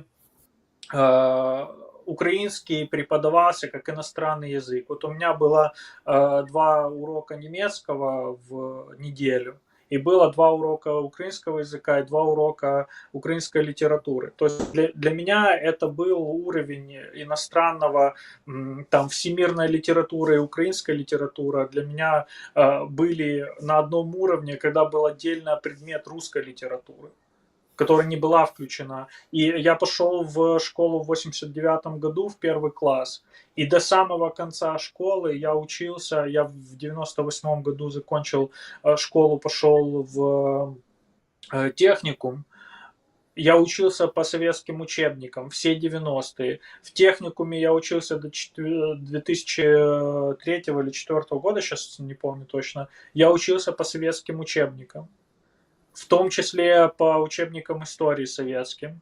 То есть у государства было 10-12 лет потерянное, вот целое поколение, вот мое поколение в районе 40 лет, оно потерянное с точки зрения украинизации и осознания украинской культуры как своей собственной родной. Я не знаю, как в других регионах Украины происходило, но что-то мне подсказывает, что на теренах так званой Новороссии ситуация была абсолютно такая же. И в центральной Украине, скорее всего, что то же самое происходило. То есть абсолютное наплевательство государства. Да, Саш?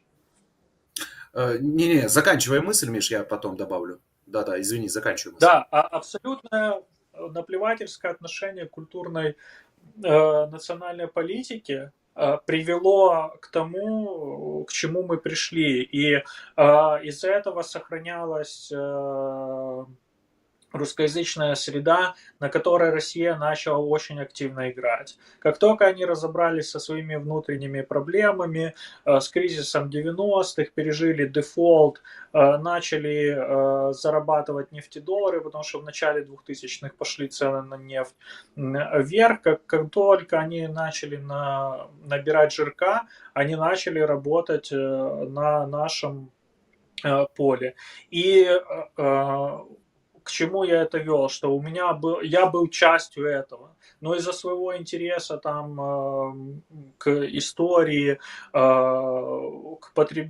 изучению материалов, там, которые не входили там в какие-то программы изучения, там, а в школе, там даже в высших учебных заведениях, где учат историю, и это не специализированные профильные исторические высшие заведения, там ты, по сути, не изучаешь историю. Это историческая дидактика, где тебе в сжатом каком-то виде выдают то, что тебе надо заложить в голову, чтобы у тебя сформировалась определенная картина мира. Все. И если ты дальше этого никуда не идешь, ты с вот этим полуфабрикатом историческим в своей голове так всю жизнь не проживешь.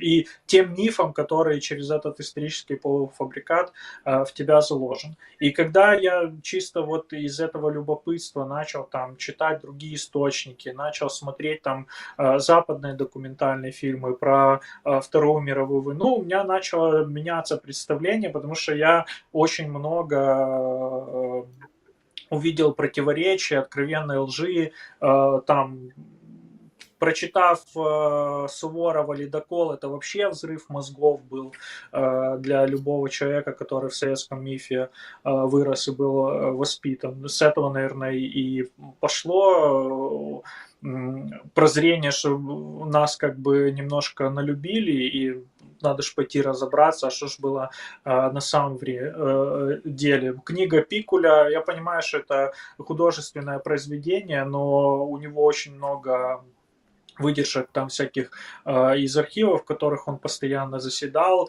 и там с книги Пикуля «План Барбаросса» у меня началось вообще переосмысление всей истории Второй мировой войны, я этим вопросом начал очень сильно интересоваться. И в этот период в России штамповали вот этот вот псевдоисторическое говно, в котором эти все мифы советские не просто закрепляли, а прям возводили в гиперболу. И формировали фундамент вот этого мифа победобесия. У меня с моим близким на тот другом был такой разговор, конфликт, что я прихожу, а он сидит и смотрит там очередное какое-то говно про величие Сталина.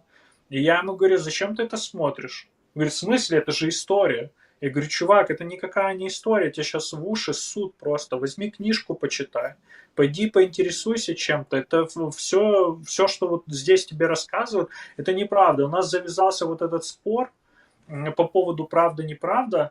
И я ему говорю, а ты когда-нибудь задавался вопросом, почему тебе это показывают? Вот зачем по телевизору это крутит? Кому сейчас там Сталин, этот, Великая Отечественная война, 70 лет прошло с тех пор. Нахрена тебе это показывают? И он так, у него вопроса такого в голове никогда не появлялось. Он озадачився. Міш, вибач, що я тебе зараз перебиваю, але у нас просто трошки таймінги, і ми відходимо. Перед тим, як дати Саші слово, одне речення. В нас на каналі Медоїдів є ефір, який ми записали про історичну освіту. Подивіться, будь ласка, тому що ми там проробляємо ідеї, яка вона може бути в майбутньому, як відійти від оцієї дидактики, про яку Міша казав, зжатої, сухої, яка дуже вразлива, чому от всі ці РНТВшні там і різні історії, вони привабливі, тому що вони часто художньо подаються як таємниця, загадка, від вас приховували. Ми зараз вам розповімо, а на противагу цьому 33 роки подавалося такий сухарик, якийсь обгризаний, зжатий, і який мало кого приваблював, тому що так воно подавалося. Ми тут трошки відійшли, я передаю слово Саші. Я коротенько закончу свою мысль и пойдем, да, Саше передам.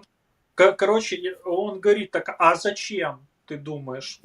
Типа ты спрашиваешь. Я говорю, это делается для того, что завтра придет к власти вот такой чувак, как Сталин, и у тебя в голове будет одобрение того, что он молодец, наконец-то сильная рука, ты будешь в ладоши хлопать. То есть это закладывалось специально, к чему это привело, мы дальше прекрасно знаем. Поэтому, возвращаясь к нашей теме, именно поэтому, потому что пропаганда России всегда играла на вот этих чувствах, на эмоциях, часто низменных, часто примитивных в плане, что она оперировала к примитивным в плане базовости этих эмоций и наших инстинктов, которые в нас заложены. Это наше социальное явство, потребность принадлежать к чему-то большему, чем мы сами, к чему-то великому. Ощущать вот эту свою связь с так называемым трансцендентным мифом. В данном ракурсе это миф там, о величии Советского Союза, значит, Великой Отечественной войны и вот этого всего. И как раз действуя такими методами, они действуют методами сил хаоса во вселенной Вархаммера. Поэтому плюс то, о чем Саша говорил, они ведут себя как орки, не считаясь с потерями, там закидывают мясом, и культ вот этой битвы ради битвы, не особо задумываясь, зачем они там идут на смерть, как бы и гибнут, руководствуясь примитивным каким-то пониманием, что сейчас там унитазик где-то мы, приобретем себе новый, утащим или еще что-нибудь. Вот поэтому, как бы там россияне не пытались себе пришить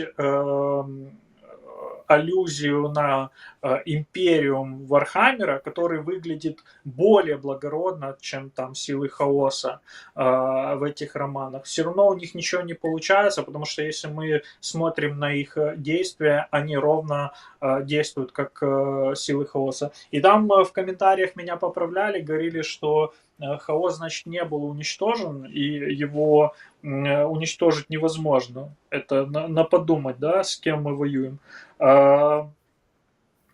Да, хаос не был уничтожен, но его силы были разбиты и, по сути, загнаны в это око хаоса, да, или как оно там называется? Вот это, Оно по-разному называется. Одно из названий – это такое любительское фанатское очко ужаса. Вообще око ужаса, если по-правильному. Вот. Но тут, понимаешь, тут Дима Шум пишет вот у нас в комментариях, да, я тут позволил себе немножко залезть, почитать. Это он ко мне адресует. Тут Саша, к сожалению, к этому времени уже сильно то, что ты говорил про россиян, ну, в принципе, уже то, что и Миша, и Илья сказали, ну, мы все об этом говорили сегодня, что встречается и у нас. Можно сказать, что и произошло, образно говоря, заражение от них. Смотри, Дим, заражение, да, в таких войнах, это, ну, к сожалению, это неизбежно, ну или практически неизбежно. Я не знаю, люди, которые нас смотрят и там очень хорошо знают военную историю, ну, поправьте, напишите, пожалуйста, нам в чат. И прежде чем продолжить, кстати, по поводу чата, я призываю всех поддержать нас, поставить лайк этой трансляции, подписаться на нас, кто смотрит без подписки. И, ребят, последнее, что мы попросим, чтобы этот канал жил и развивался, мы точно так же, к сожалению или к счастью, зависим от ваших донатов, поэтому кто желает поддержать наше творчество, welcome, становитесь спонсорами канала, это приветствуется. А также я хотел бы напомнить, что мы собираем сегодня, объявляем сбор на 61-ю бригаду, да, ребята собирают на Старлинки, на кучу, скажем так, вещей, которые могут показаться вроде бы как и мелочью, но тем не менее в бою и на войне эти мелочи играют очень огромное значение, поэтому мы призываем всех, кто нас смотрит, кому нравится это видео, эта трансляция, вообще кому нравится творчество наше, пожалуйста, поддержите ребят, все ссылки есть в закреп-комменте в описании. Давайте поддержим наших бойцов, потому что сегодня, в том числе благодаря им, мы можем вот вести такие эфиры и рассуждать, вернее, в первую очередь благодаря им, и вообще рассуждать как бы о каком-то новом пути, да, для Украины, поиске новых смыслов, может быть, создание новых смыслов. Там еще деньги с этого сбора сейчас пойдут на пикап для медиков, для эвакуации, тоже вот 61-й бригады. Тем более, благое дело, я предлагаю поддержать. Ребят, размер доната не имеет абсолютно никакого значения. То есть это может быть гривна, 2, 3, 10, 100, 1000. У кого какая возможность. Мы понимаем, что сейчас с финансами тяжело у всех абсолютно. Но тем не менее от этого мы не прекратим вас призывать, потому что ребятам там сейчас это нужнее. Поэтому, пожалуйста, поддержите. Мы будем вам очень благодарны. Но я опять-таки передаю слово себе, потому что уже так потихоньку начинал терять нить, что хотел сказать. Вот хотел ответить Диме. Дим, да, заражение неизбежно, к сожалению, но вопрос ведь не в том, заразишься ты или не заразишься. Вопрос, как ты сумеешь это переосмыслить, перебороть в себе, вычленить из этого для себя уроки и в конечном итоге, оттолкнувшись от дна, ногами всплыть вверх. То есть я буквально вот недавно у себя на странице в Фейсбуке делал перепост, мне очень понравилось. Это сейчас не относится к теме нашего эфира, но я просто обязан это упомянуть, что это упражнение у морских котиков США, когда тебя связывают по рукам и ногам, кидают в бассейн, и твоя задача продержаться 5 минут. И очень многие, ну, скажем так, получают определенного вида травмы, некоторые даже погибают при этом упражнении. Почему? Потому что они пытаются бороться с водой. Они пытаются не тонуть как можно дольше, то есть естественный инстинкт выживания. А секрет упражнения заключается в том, чтобы достичь как раз именно дна и от него, оттолкнувшись, всплыть вверх, заглотнуть воздуха и опять. И вот так вот все 5 минут, то вверх, то вниз, погружаясь, но в конечном итоге результат один – выжить. Выжить и преодолеть в себе вот этот вот страх. Вот поэтому, Дима, это если так вкратце описать, что нам надо? Нам нужно это все переосмыслить. И из вот этого, ну вот одной из тем эфира, да, которая сегодня была заявлена, что долгая война versus вечная война, то есть мы пока еще находимся в состоянии долгой войны, да, война уже 10 лет у нас идет. Вот. И вопрос ведь не в том, как мы вот в нынешнем моменте, да, находимся. Вопрос в том, какие уроки мы как общество вынесем из этой войны. И вот, на мой взгляд, если мы из этой войны выйдем нравственно, морально, более окрепшими, если мы выйдем на иной уровень, на то, о чем говорится постоянно во всех эфирах у Юры Романенко, да, на то, о чем постоянно твердят и Алексей Арестович, и другие, там, Олег Хомяк, и другие топовые спикеры, вот когда, и даже Сергей Аркадьевич Дацюк, когда мы выйдем на уровень человекоцентризма, когда наше государство прекратит к своему гражданину разворачиваться, пардон, филейной частью, а начнет поворачиваться лицом и реализовывать замысел императора, да, вот этот человек венец всего, гражданин венец всего, и всячески этого человека не подавлять, а возвышать, давать ему возможность расти, вырасти и вытянуть с собой, то есть через благо персональное формировать общее благо, и наоборот, через общее персональное. То есть это такой обоюдный процесс. Вот. Значит, мы тогда, вот в этом случае, для меня, вот, если я увижу, что процессы эти начались, они идут, я скажу, да, черт возьми, мы победили. Несмотря там ни на что, я скажу, що ми победили. Далі. Та я би хотів продовжити. От на одному з ефірів у Юри я казав, що ми знаходимося в точці біфуркації. От уявіть собі, от ті, хто знайомі з всесвітом Вархаммера, що ми знаходимося в точці, коли ще не відбулася от різня на Іствані. Тобто, коли ще Горус якби не перейшов якби на сторону хаоса, тобто, коли є ще можливість вибору. От ми зараз з розвитком штучного інтелекту, ми стоїмо перед тим, що от старі способи існування людства, ми всі бачимо, що вони заходять в тупик. Тобто, і це є геополітично, ми бачимо, що на міжнародній арені переформатовується взагалі якби ця велика шахівниця. Ми бачимо з точки зору штучного інтелекту, що постають нові виклики. І для нас Всесвіт Вархаммер може бути безцінним таким безцінним варіантом того, куди ми можемо зайти. І ми бачимо елементи, наприклад, негативні елементи імперіуму прямо зараз. І хаосу так само ми бачимо в наших суспільствах. Але те, що казав Саша, ми маємо можливість вибору. Тобто наша історія, наш, якщо хочете, роман, він ще не написаний. І ще є можливість вибрати такий варіант, в якому єресь Горуса не відбудеться, в якому, можна сказати, Горус буде втілювати якби найкраще, що було в імператора, і, скажімо так, Локін піде не проти нього, там, а навпаки буде йому допомагати. І ми зараз на цьому розпутті, особливо Україна знаходиться, тому що ми в стані оцієї довгої війни, як Саша каже, яка грозить стати безкінечною. От всі пам'ятають перші рядки кожної книги Вархаммер, тобто світ безкінечної війни, де є тільки морок. Це один з варіантів. Інший варіант, звичайно, що це буде не рожевий. Вархаммер піднімає дуже багато питань, наприклад, от ідея колонізації космосу. Тобто, хто знає, що ми там зустрінемо. І безпосередня пряма зустріч людства з хаосом, не опосередкована, а пряма, відбувається саме тоді, коли людство масово виходить в космос. До того моменту хаос тільки підживлювався цими емоціями, ці так звані боги. Вони напряму не входили якби в безпосередню взаємодію. Ми ще не знаємо, що нас чекає в космосі, але це не причина ні відмовлятись від космосу, ні причина якби складати руки і казати, от нехай буде як буде. Тобто, або ми створимо кращу версію імперіуму людства знов-таки, не якби якоїсь однієї країни, або ми скотимося в той світ, який є в Вархаммері, але, ну, подумайте, чи хочете ви жити в такому світі?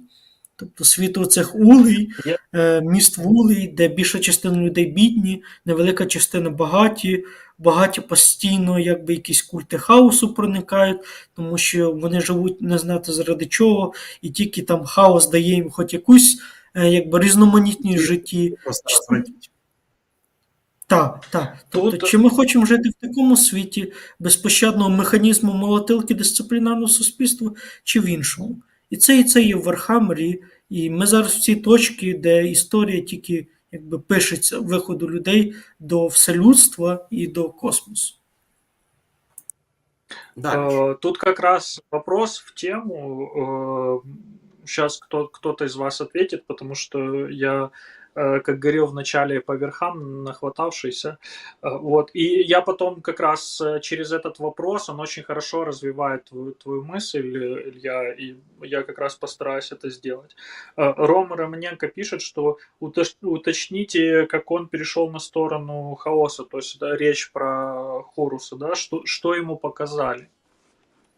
Опять же, смотрите, ему показали в процессе трансформации, то есть когда Хорус был ранен на Луне, спутнике планеты Давин, вот этим вот клинком интерексов, точнее кенебрахов, анафем, а я напомню нашим зрителям, что кенебрахи это были составной частью сообщества интерексов, ему показали то, что играло на его эгоцентризме, и то, чего он боялся больше всего на свете.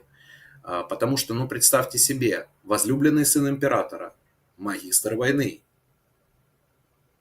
Не фактически, а, можно сказать, второй, если не второй, то третий человек в Империуме. В Империуме, на секундочку. И какое там эго? Да ясен хрен непомерное, раздутая, чересчур раздутая. И на этом очень тонко сыграли. То есть ему показали то, чего Хорус страшился больше всего на свете. Тут ведь как? Хаос действовал по сути как вот такие, знаете, топовые пропагандисты.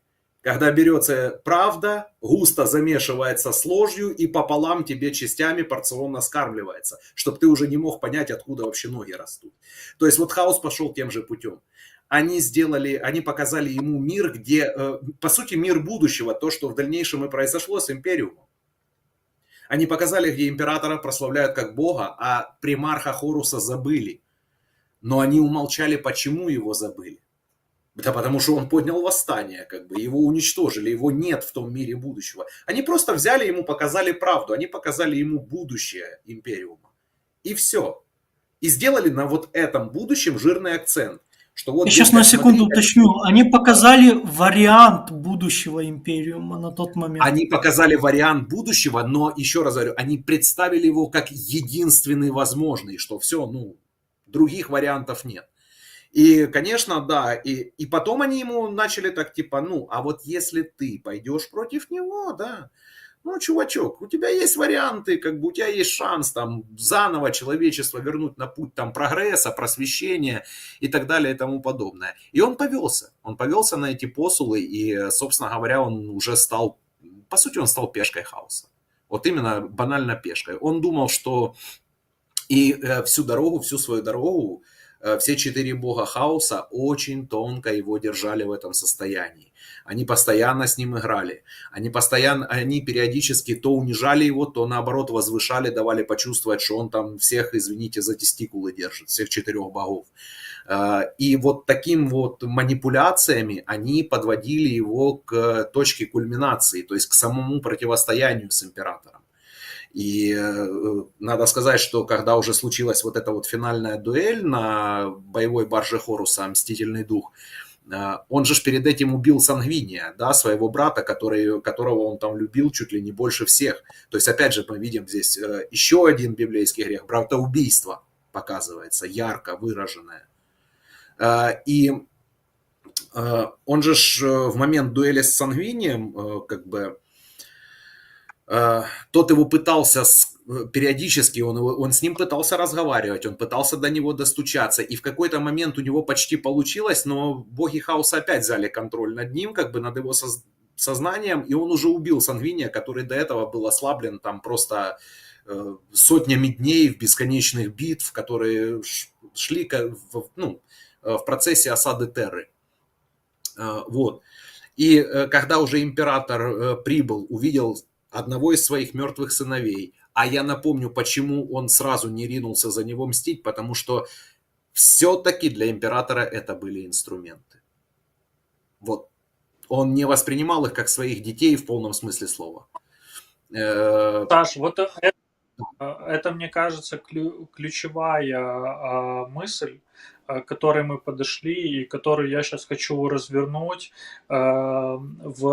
перенося эти параллели в наш мир.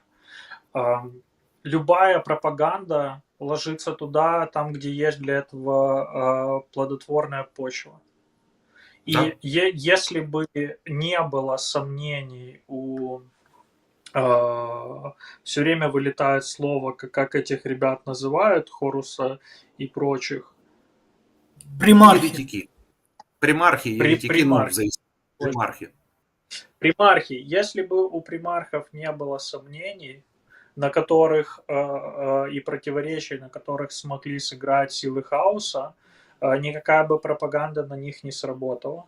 И почему у них были эти сомнения? Вот ты сейчас подвел к мысли, что император все-таки рассматривал их как инструменты, то есть он не был с ними до конца честен и до конца искренен. Он не раскрывал им всех своих планов, всей правды. Он не показывал своего истинного к ним отношения. И это чувствуется, это как раз и послужило почвой для тех сомнений, которые у них появились. И впоследствии туда Да. силы хаоса на эту плодотворную почву они рассадили вот эти семена, которые привели в итоге к ересям. Какая параллель если у нас в позволишь, современном... Миш, да, Да. я прошу прощения, извини, пожалуйста. Если позволишь, я просто тебя очень коротко перебью, чтобы тоже вот развить твою мысль, потому что это важно в дальнейшем контексте. Вот то, о чем ты говоришь, он не говорил им всей правды, да? И это же случается, когда Хорус с Петронеллой Вивар беседуют в каюте Мстительного Духа, да, когда он говорит, что он ей рассказывает свою летопись, потому что он назначил ее своей личной летописицей. И он говорит, но он удалился, и он не сказал о своих планах даже мне. То есть для него это, ну, вообще немыслимо. Он любимый сын. И вот он говорит, он нам никому ничего не сказал после Уланора, но что лично Хоруса самого триггерит, это то, что он не сказал даже ему. Ну, типа, то есть ты можешь не сказать всем остальным, да, окей, они там, скажем так, примархи второго сорта, но ты не сказал даже мне, своему самому доверенному, талантливому, там, любимому сыну. Все, извини, я перебил. Да, спасибо за дополнение. Так вот, к чему я веду свою мысль, что недостаток или отсутствие искренности, ложь, лицемерие ведут к сомнениям, к страху, и в итоге создают почву для того, чтобы какая-то пропаганда смогла подействовать на ум человека, который боится, который находится в состоянии неопределенности, потому что он не знает, о чем думает там лидер, да, человек, которому он предан всей душой и сердцем.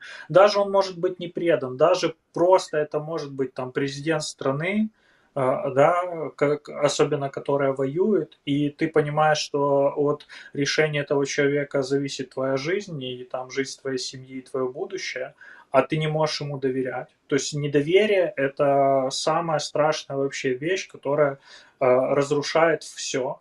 И начну с вообще там международного сообщества. Почему сейчас не работают международные институты? ООН, все эти ОБСЕ, тоже НАТО там и прочее. Потому что ребята откровенно лицемерят. Потому что они говорят одно, пропагандируют какие-то ценности, там принципы, а если мы смотрим на их действия, они идут вразрез с тем, что они декларируют. ООН создавалась абсолютно для того, чтобы узкая там группка государств, которые все находятся в постоянном совете безопасности ООН, рулили всем миром. Заложены инструменты такие, чтобы вот эти государства, которые сидят там, имели рычаги влияния на всю мировую систему безопасности и международных отношений. Что Россия делает, когда она не хочет, чтобы международные институты работали? Она накладывает вето на Да. резолюции без полного одобрения Совета Безопасности. Ни одна там резолюция не может иметь силы. В свое время этим пользовались Соединенные Штаты очень хорошо. Этим пользуются все члены этого, постоянные члены этого Совета Безопасности. И этот институт специально был создан таким образом, чтобы иметь вот эти рычаги управления. При этом мы за все хорошее против всего плохого. Организация ООН создавалась с такими же целями, как и Лига наций в свое время, чтобы предотвратить все войны в будущем, и чтобы человечество больше, значит, не наступало на эти грабли. И вот эти двойные стандарты лицемерия, они как раз приводят к огромному недоверию, в первую очередь, к этим международным институтам. Соответственно, они не работают. И пропаганда, да, там новая оси зла, поэтому может прекрасно работать, потому что семена ее попадают вот в эту плодородную почву недоверия. Это на уровне там мировом. Если мы в Украину переместимся, мы наблюдаем то же самое. Абсолютная непрозрачность в коммуникации, полностью проваленная коммуникация вообще внутри страны, и мы видим, как за 2,5 года, уже скоро будет 3, общество украинское приходит от очередей военкоматы добровольцев, которые хотят защищать свою страну, свою родину, к видосам в социальных сетях, всяких там тиктоках и инстаграмах, как люди убегают от бусификации. Всего вот как короткий промежуток времени, что сделал телемарафон и коммуникация власти, которая идет вразрез с ее действиями, какое разрушительное... Да. Да, я позволь задам тебе теперь вопрос. Вот тебе, Илье, а вы не находите в этом вообще как бы вот нечто похожее на времена зарождения Империума, возникновения? И, скажем так, времена Империума 40К. Ну, хотя бы даже 40К. Я уже молчу об Империуме Нихилус, да, из более нового лора. Да, Илья? То есть какие ми паралелі от просто проведемо? Ну, перше з того, з чого ти почав, ти дуже точно підмітив за от, перехід Горуса, тобто дискомунікація. Ніхто, якби навіть найближчий, якби, ну, от, права рука, грубо кажучи, не знає, якби, що голова задумала. Це перше, тобто абсолютна дискомунікація, як в системі еліт. Я підозрюю, що от рівно те саме в нас є. Тобто далеко не всі представники якби, еліт знають, що відбувається, якби, які плани і так далі. Так і що саме важливіше на рівні якби, комунікації з населенням. Це от перше таке, яке дуже кидається в очі. Друге, яке кидається, це якби дуже така викривлена система. В імперії воно дуже цікаво працює, особливо в 40К, коли є місцеві форми якби, управління, губернатори, інколи це навіть монархії на деяких планетах можуть бути.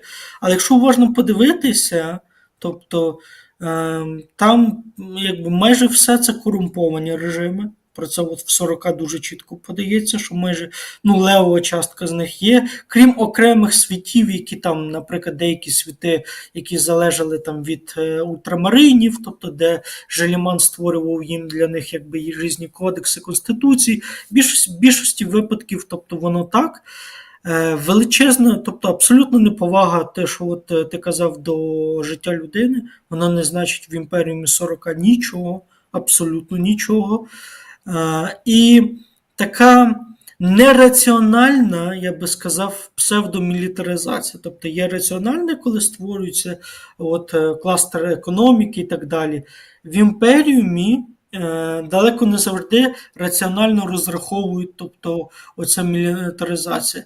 десь вона є недостатня дуже часто, тобто, а десь інколи можна сказати, що занадто багато сил вони кидають там, де можна би було обійтися дипломатією і просто спілкуванням з людьми. Ребят, хотите, что скажу вам, что вижу я в этом во всем? То есть, смотрите, Империум это отсутствие, точнее как, это смысловая игра смыслов. Империум ведь как рождался? Империум рождался как идеальное общество, как задумка об идеальном обществе, как нечто светлое, там принципы прогрессорства, просвещения, там, развития всяческого, то есть как полностью человекоцентричный проект широкого, кстати, типа. Широкого типа, когда мы всех включаем, всех, и мы же уже приводили примеры, да, и когда пошли первые вот эти вот затыки в ширине этого проекта, тот же Хорус тогда сказал, так возможно тогда план императора ошибочен, и его надо пересмотреть. То есть, ну, мы не можем себе... Да, сейчас, Миш, я закончу. И в итоге он скатился куда? Он скатился... Вопрос, Да. просто короткий. А вот эта ширина проекта Империума, она хаос включала в себя? Дело в том, что нет, она не включала и она не могла в себя включить хаос на том этапе, то есть на моменте зарождения, да, я имею в виду Империума, потому что на тот момент человечество в огромных своих массах еще не знало о его существовании как таковом. Поэтому оно априори не могло, ну, ты же не можешь включить то, о чем ты не знаешь. Поэтому как бы и человечество не включало хаос. Тут вопрос базовых принципов. Если базовый принцип инклюзивность, неважно, с чем ты столкнешься, оно будет подпадать под этот базовый принцип. Смотри, Понимаешь? да, я с тобой согласен, но смотри ведь, как действовал Империум. То есть, с одной стороны, он провозглашал, ну, действительно, нетерпимость ко всему иному. Но с другой стороны, как учит нас наш могучий лор, то император вполне себе договаривался и с мутантами. Например, те же навигаторы. Потому что он понимал, что без них не состоится, ничего не будет. Некому будет проложить маршруты. То есть, опять же, отношение к рациональности. То есть, что такое Империум? Он хоть и строился на принципах просвещения всего-всего, но это было классическое государство макиавеллевского типа. И император был такое, знаете, вот... Мне иной раз, вот честно, я когда знакомился, скажем так, с его личностью в игре, да, вот в этой вселенной, мне иногда казалось, что авторы, которые создавали образ императора, они слишком внимательно читали «Государь Никколо Макиавелли». Слишком внимательно читали. И они взяли вот просто идеального государя, который Макиавелли выводит в своем произведении, и сделали его x2. То есть расширили. И они получили там, ну, мега-супер-пупер идеального государственного управленца. Поэтому моя даже не гипотеза, а мое утверждение заключается в том, что весь Империум и император, как его правитель, это типичные представители именно классического макиавеллизма. Классического. Где-то гиперболизированного, но тем не менее. И для того, я би тут додав... Еще раз, главный тезис Империума – это уход от национальных государств. То есть Империум, как все человечество, рассматривается. Он не рассматривается отдельно там Кадия, отдельно Ультрамар, отдельно то. Потому что это рассматривается всего лишь как регионы, области. Ну вот как, допустим, в любой стране, да, есть же области, областные центры. Вот точно так и там. Но не рассматриваются, допустим, ну не знаю, 500 миров Ультрамара как какая-то отдельная нация. Нет. То есть Империум рассматривается в очень широком... Вот в чем еще ширина проекта Империума. В том, что он рассматривается как всечеловечество. Ну, смотри, да, Ілля, давай ти, потім я свою мислі скажу. Так, бо це якраз прямо до того, що ти задав питання. Тут цікава річ. З одного боку, Імперіум, він широкий, от те, що каже Саша, тобто він наднаціональний, але він не надрасовий. Якщо раси не в людському сенсі розуміти, якби раси, а в галактичному сенсі. Ми не знаємо там про цілі системи там, якби інопланетян в сенсі, які не відносяться там до різних підвидів там Homo sapiens, модифікованих чи ні, які включаються органічно в цей імперіум. Тобто його ширина обмежена. Оце те, що ти задавав, Міша, питання. Тобто базове інше, іноє, воно все-таки не включено от в цю рамку. Тобто є межа, імператор вийшов за межі цих національних вузьких проєктів, але він не вийшов на широкий галактичний проєкт. Для прикладу, хто знайомий Всесвітом Зоряних війн, тих, про які ми говорили, або, наприклад, Mass Effect, там, де людська раса є одна з рас в галактиці, але політичне об'єднання вийшли набагато вище, ніж просто людська раса. Тобто в цьому сенсі Warhammer лишається більш таким обмеженим, і інклюзивність все-таки обмежена його. Да.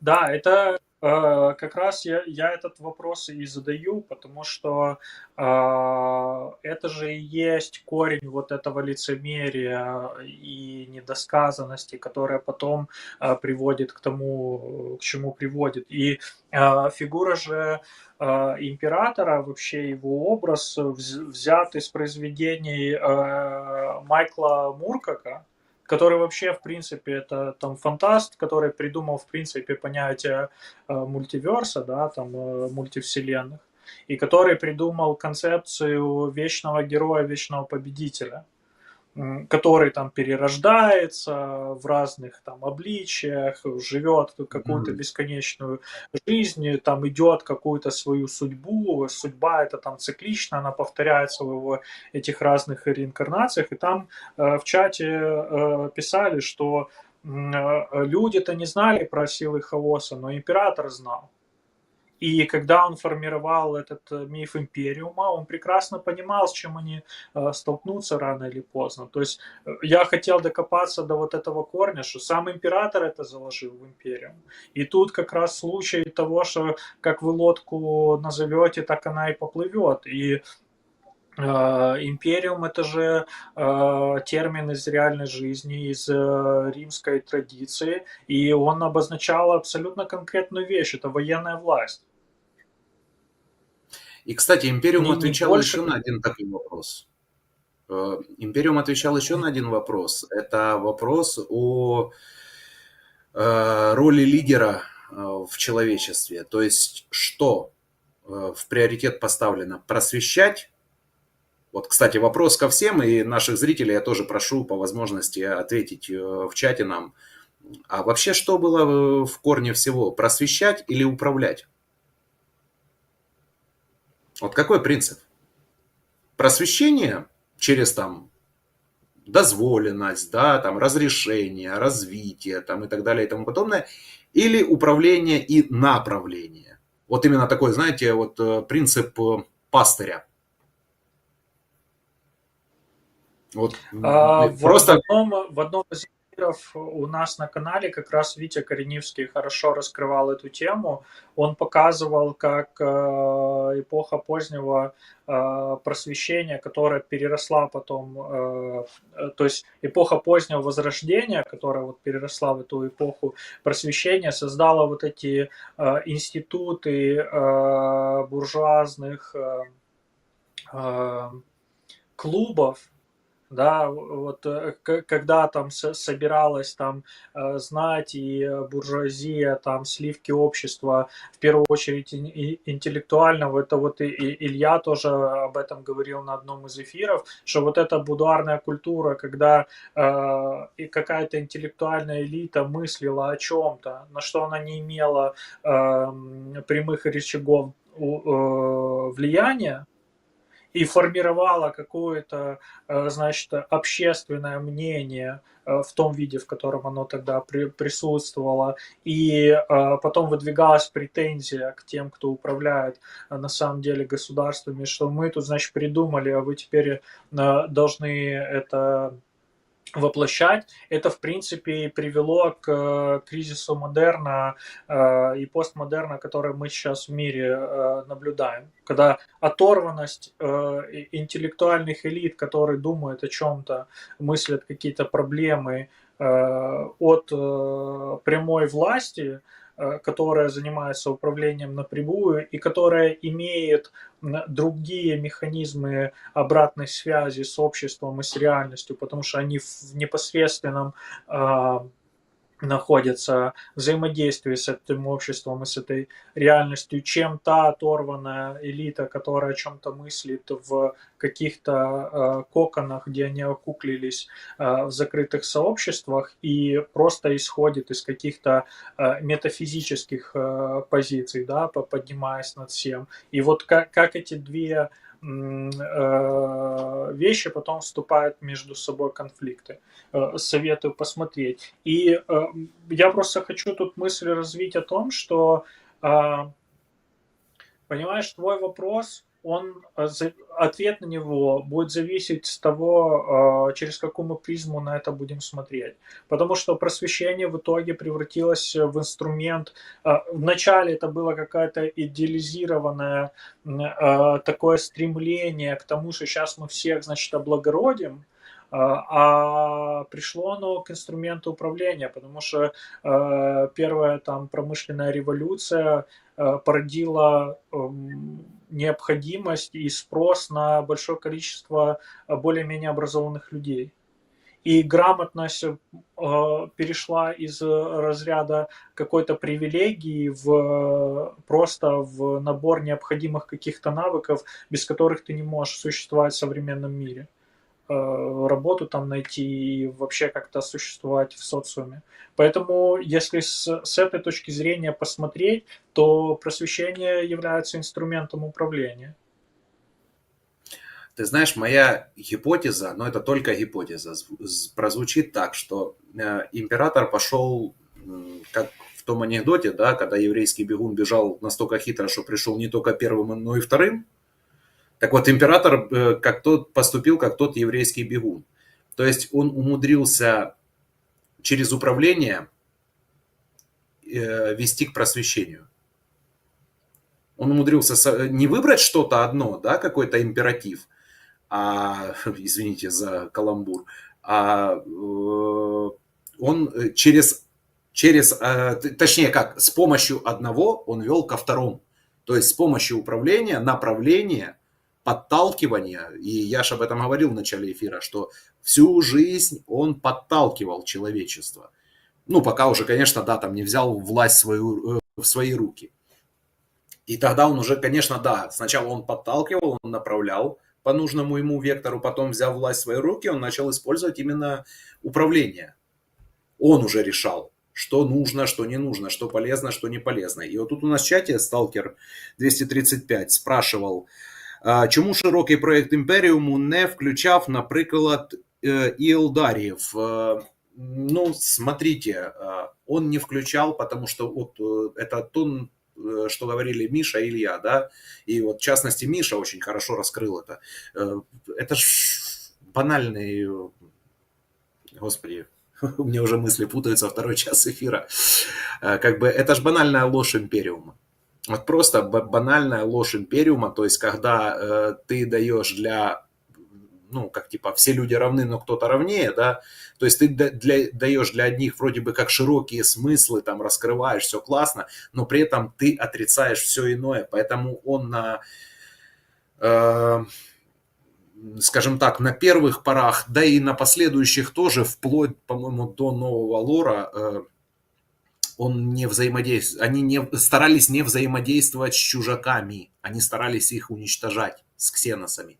И только уже там с момента пробуждения Желимана уже можно сказать, что были сделаны первые осторожные, робкие шаги по включению ксенорасы, внимания, эльдаров, вот в этот проект, в Империума. То есть мы стали потихоньку, я имею в виду мы как человечество, стали потихоньку с ними начинать осторожное, аккуратное сотрудничество, друг друга прощупывать, потому что, ну, понятно, что тысячелетия войн и крови, они не проходят бесследно. Вот. Поэтому как бы тут, я думаю, я ответил на вопрос нашего У зрителя. меня есть Да. короткий и простой ответ на этот вопрос. Просто Imperium не является по своей сути широким проектом. Вот и все. Ну, не знаю, я бы поспорил. Ну, вот я бы поспорил реально. Смотря с чем сравнивать. Я? Да, Илья? Я скажу, і це вже буде для мене така заключна, тому що відчуваю вже якби таку втому після 2 годин ефіру та й пізній час зараз в Україні. Ну, в будь-якому випадку для мене, для мого біоритму. Скажу так, двозначність тут, тобто широкість проекту була по відношенню до того, що було до нього. От те, що от Саша казав в першій половині ефіру про лор, тобто він був ширше, ніж те, що пропонували до нього, але він був не настільки широкий, відкритий, щоб включити щось принципово інше. Він не здатний був на цей момент, і тільки Желіман знов-таки в його пробудженні замішані були Ельдари, тобто це теж якби великий якби, бонус до того, що їх хоча б почали розглядати як частину того, кого можна включити.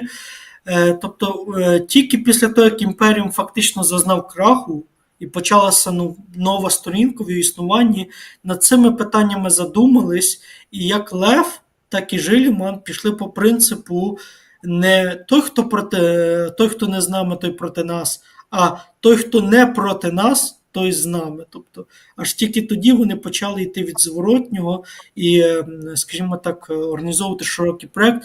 Як я казав, на сам кінець, ми на розпутті. Тобто ми можемо вибрати, не дочікуючись цього галактичного розколу, якби імперії Нігулуса і так далі, широкий проєкт, а можемо піти тим шляхом, але, як ми бачимо, Warhammer 40 тисяч, так чи інакше, навіть чи через катастрофу, все одно питання широкого проєкту знов постало навіть через 10 тисяч років після Єресі Хоруса. Я дуже дякую вам якби, за дуже класну бесіду і дякую нашим глядачам, які досі тримаються, або ті, які будуть дивитись в записі. Щасливо вам! Пока Илья, да, будем итожить тоже. Я поддержу тут полностью, и я как раз хочу, чтобы вселенная Вархаммера стала предостережением и иллюстрацией того, что невозможно избежать широкого проекта. Рано или поздно любой социум столкнется с необходимостью форматироваться в широкий проект и включать в себя, делать базовым принципом инклюзивности и включать в себя любые признаки инаковости. И это вопрос выживания в конкурентном мире. Просто из меркантильных таких соображений подумайте о том, что в конкуренции всегда рождается что-то более сильное, более совершенное, чем при отсутствии конкуренции и монополии. Монополия – это всегда путь стагнации и вырождения. И если любое общество хочет быть конкурентным в этом мире, то ему придется рано или поздно прийти к широкому инклюзивному проекту. Понятное дело, что есть всегда границы, и просто нужно прийти к пониманию, что эти границы нужно постоянно расширять, а не пытаться их законсервировать, застолбить, и значит вот все, дальше мы ни шагу ногой. И для нас, для украинцев, как нации, как общество, это прям животрепещущая вообще проблема сейчас, потому что, как Илья правильно заметил, мы стоим на перепутье, и от того, в какую сторону мы сейчас свернем, зависит будущее нашего государства и нашей нации. Потому что из-за травматизации большое общество, сейчас бы Таня СТ, наша медоедка, хорошо бы об этом рассказала, насколько сильно травмирует война наше общество, и мы можем посмотреть вот на Вархаммер как на зеркало, к чему, к какому типу общества приводит вечная война, которая в мире Вархаммера не останавливается ни на минуту. Вот мы стремимся туда сейчас, летим на всех парах просто вот в такой тип общества, абсолютно тоталитарное, дисциплинарное общество, где все должны шагать строем, и где инквизиция ищет предателей постоянно, которые там инакомыслящие, грубо говоря. Так вот, все эти крики про ухилянтов, там, о чем вот Саша тоже хорошо рассказывал на одном из предыдущих эфиров, на, значит, тех, кто воюет, и ухилянтов, на украиномовных и русскоязычных, на, значит, западников там и восточников, любые вообще способы поделить как-то украинцев, это путь вот в этот хаос, который мы можем прекрасно наблюдать на примере вселенной Вархаммера, где за какой-то витриной такой внешней якобы порядка какого-то царит абсолютный хаос, неэффективность, бюрократия ради бюрократии. Сегодня вот Рома, кстати, который у нас в чате задавал хорошие вопросы, там и писал уточняющие информации, скидывал мне один из новых там мультиков по вселенной Вархаммера, где сюжет такой вкратце, что, значит, на какую-то там планету прилетают ребята, местные думают, что им прибыло подкрепление. На самом деле эти ребята прилетели забрать десятину. Десятину они забирают боеприпасами, там, что обрекает местных вообще на гибель, потому что они просто не выживут без этих боеприпасов. Все это прикрывается великой целью великой победы, значит, это вот такая жертва для этой победы. Они забирают эти боеприпасы, привозят в пункт назначения, а в пункте назначения им говорят, что ребят, у нас нет возможности принять эти боеприпасы, потому что у нас там система дополнительной нагрузки от их веса не выдержит и сколлапсирует наши оборонительные укрепления, поэтому все эти боеприпасы уничтожить. И мы в этот момент понимаем, что все эти красивые лозунги там и жертвы героические были абсолютно напрасными.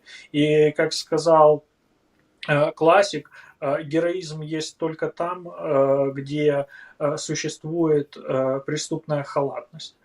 Поэтому мы должны сделать выбор в сторону широкого проекта, и если есть хоть какая-то маленькая возможность зацепиться и найти что-то общее, мы должны за эту возможность хвататься зубами, руками, ногами, там, всеми конечностями. И всегда искать, что нас объединяет, а не то, что нас разъединяет.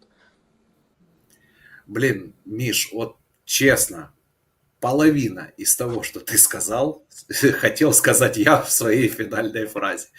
Ребят, ну так как мой друг и коллега Михаил уже в принципе сказал и сказал по факту абсолютно все верно, и я полностью присоединяюсь и поддерживаю каждое его слово. И, как говорят народы Кавказа, целую твои мысли, Миш. Вот. Мне остается только еще раз призвать вас всех, пожалуйста, подписывайтесь на канал Медоедов. Здесь мы стараемся как можем, изо всех сил стараемся создавать именно какие-то, искать, создавать, находить новые смыслы, зачем нам быть все вместе, зачем нам не быть порознь. И вообще как бы пытаемся реагировать и дискутировать на многие темы. Если вам нравится то, что мы делаем, пожалуйста, поддержите это видео и вообще наш канал своими лайками, своими комментариями, становитесь спонсорами нашего канала. Это если вам уже совсем-совсем нравится наше творчество. И также еще раз я призываю вас поддержать сбор, который есть в закреп-комментах под этим видео. Это сбор для бойцов 61-й бригады. Ребят, давайте поможем, тем более там на Медевак. Это Медеваки, вот, ну, военные не дадут соврать. Это то, что на войне просто архи нужно, архиважно и вообще must have. Поэтому давайте поддержим. Я призываю, еще раз повторюсь, мы этих денег лично не касаемся. Все деньги вы перечисляете напрямую на личные банки военных. И размер доната не имеет значения. Каждой своей гривной, каждой там свои там 10, 5, 100 гривен, у кого сколько есть, кто сколько может, кому сколько не жалко, вы показываете, что вы присоединяетесь к вот этому нашему посылу.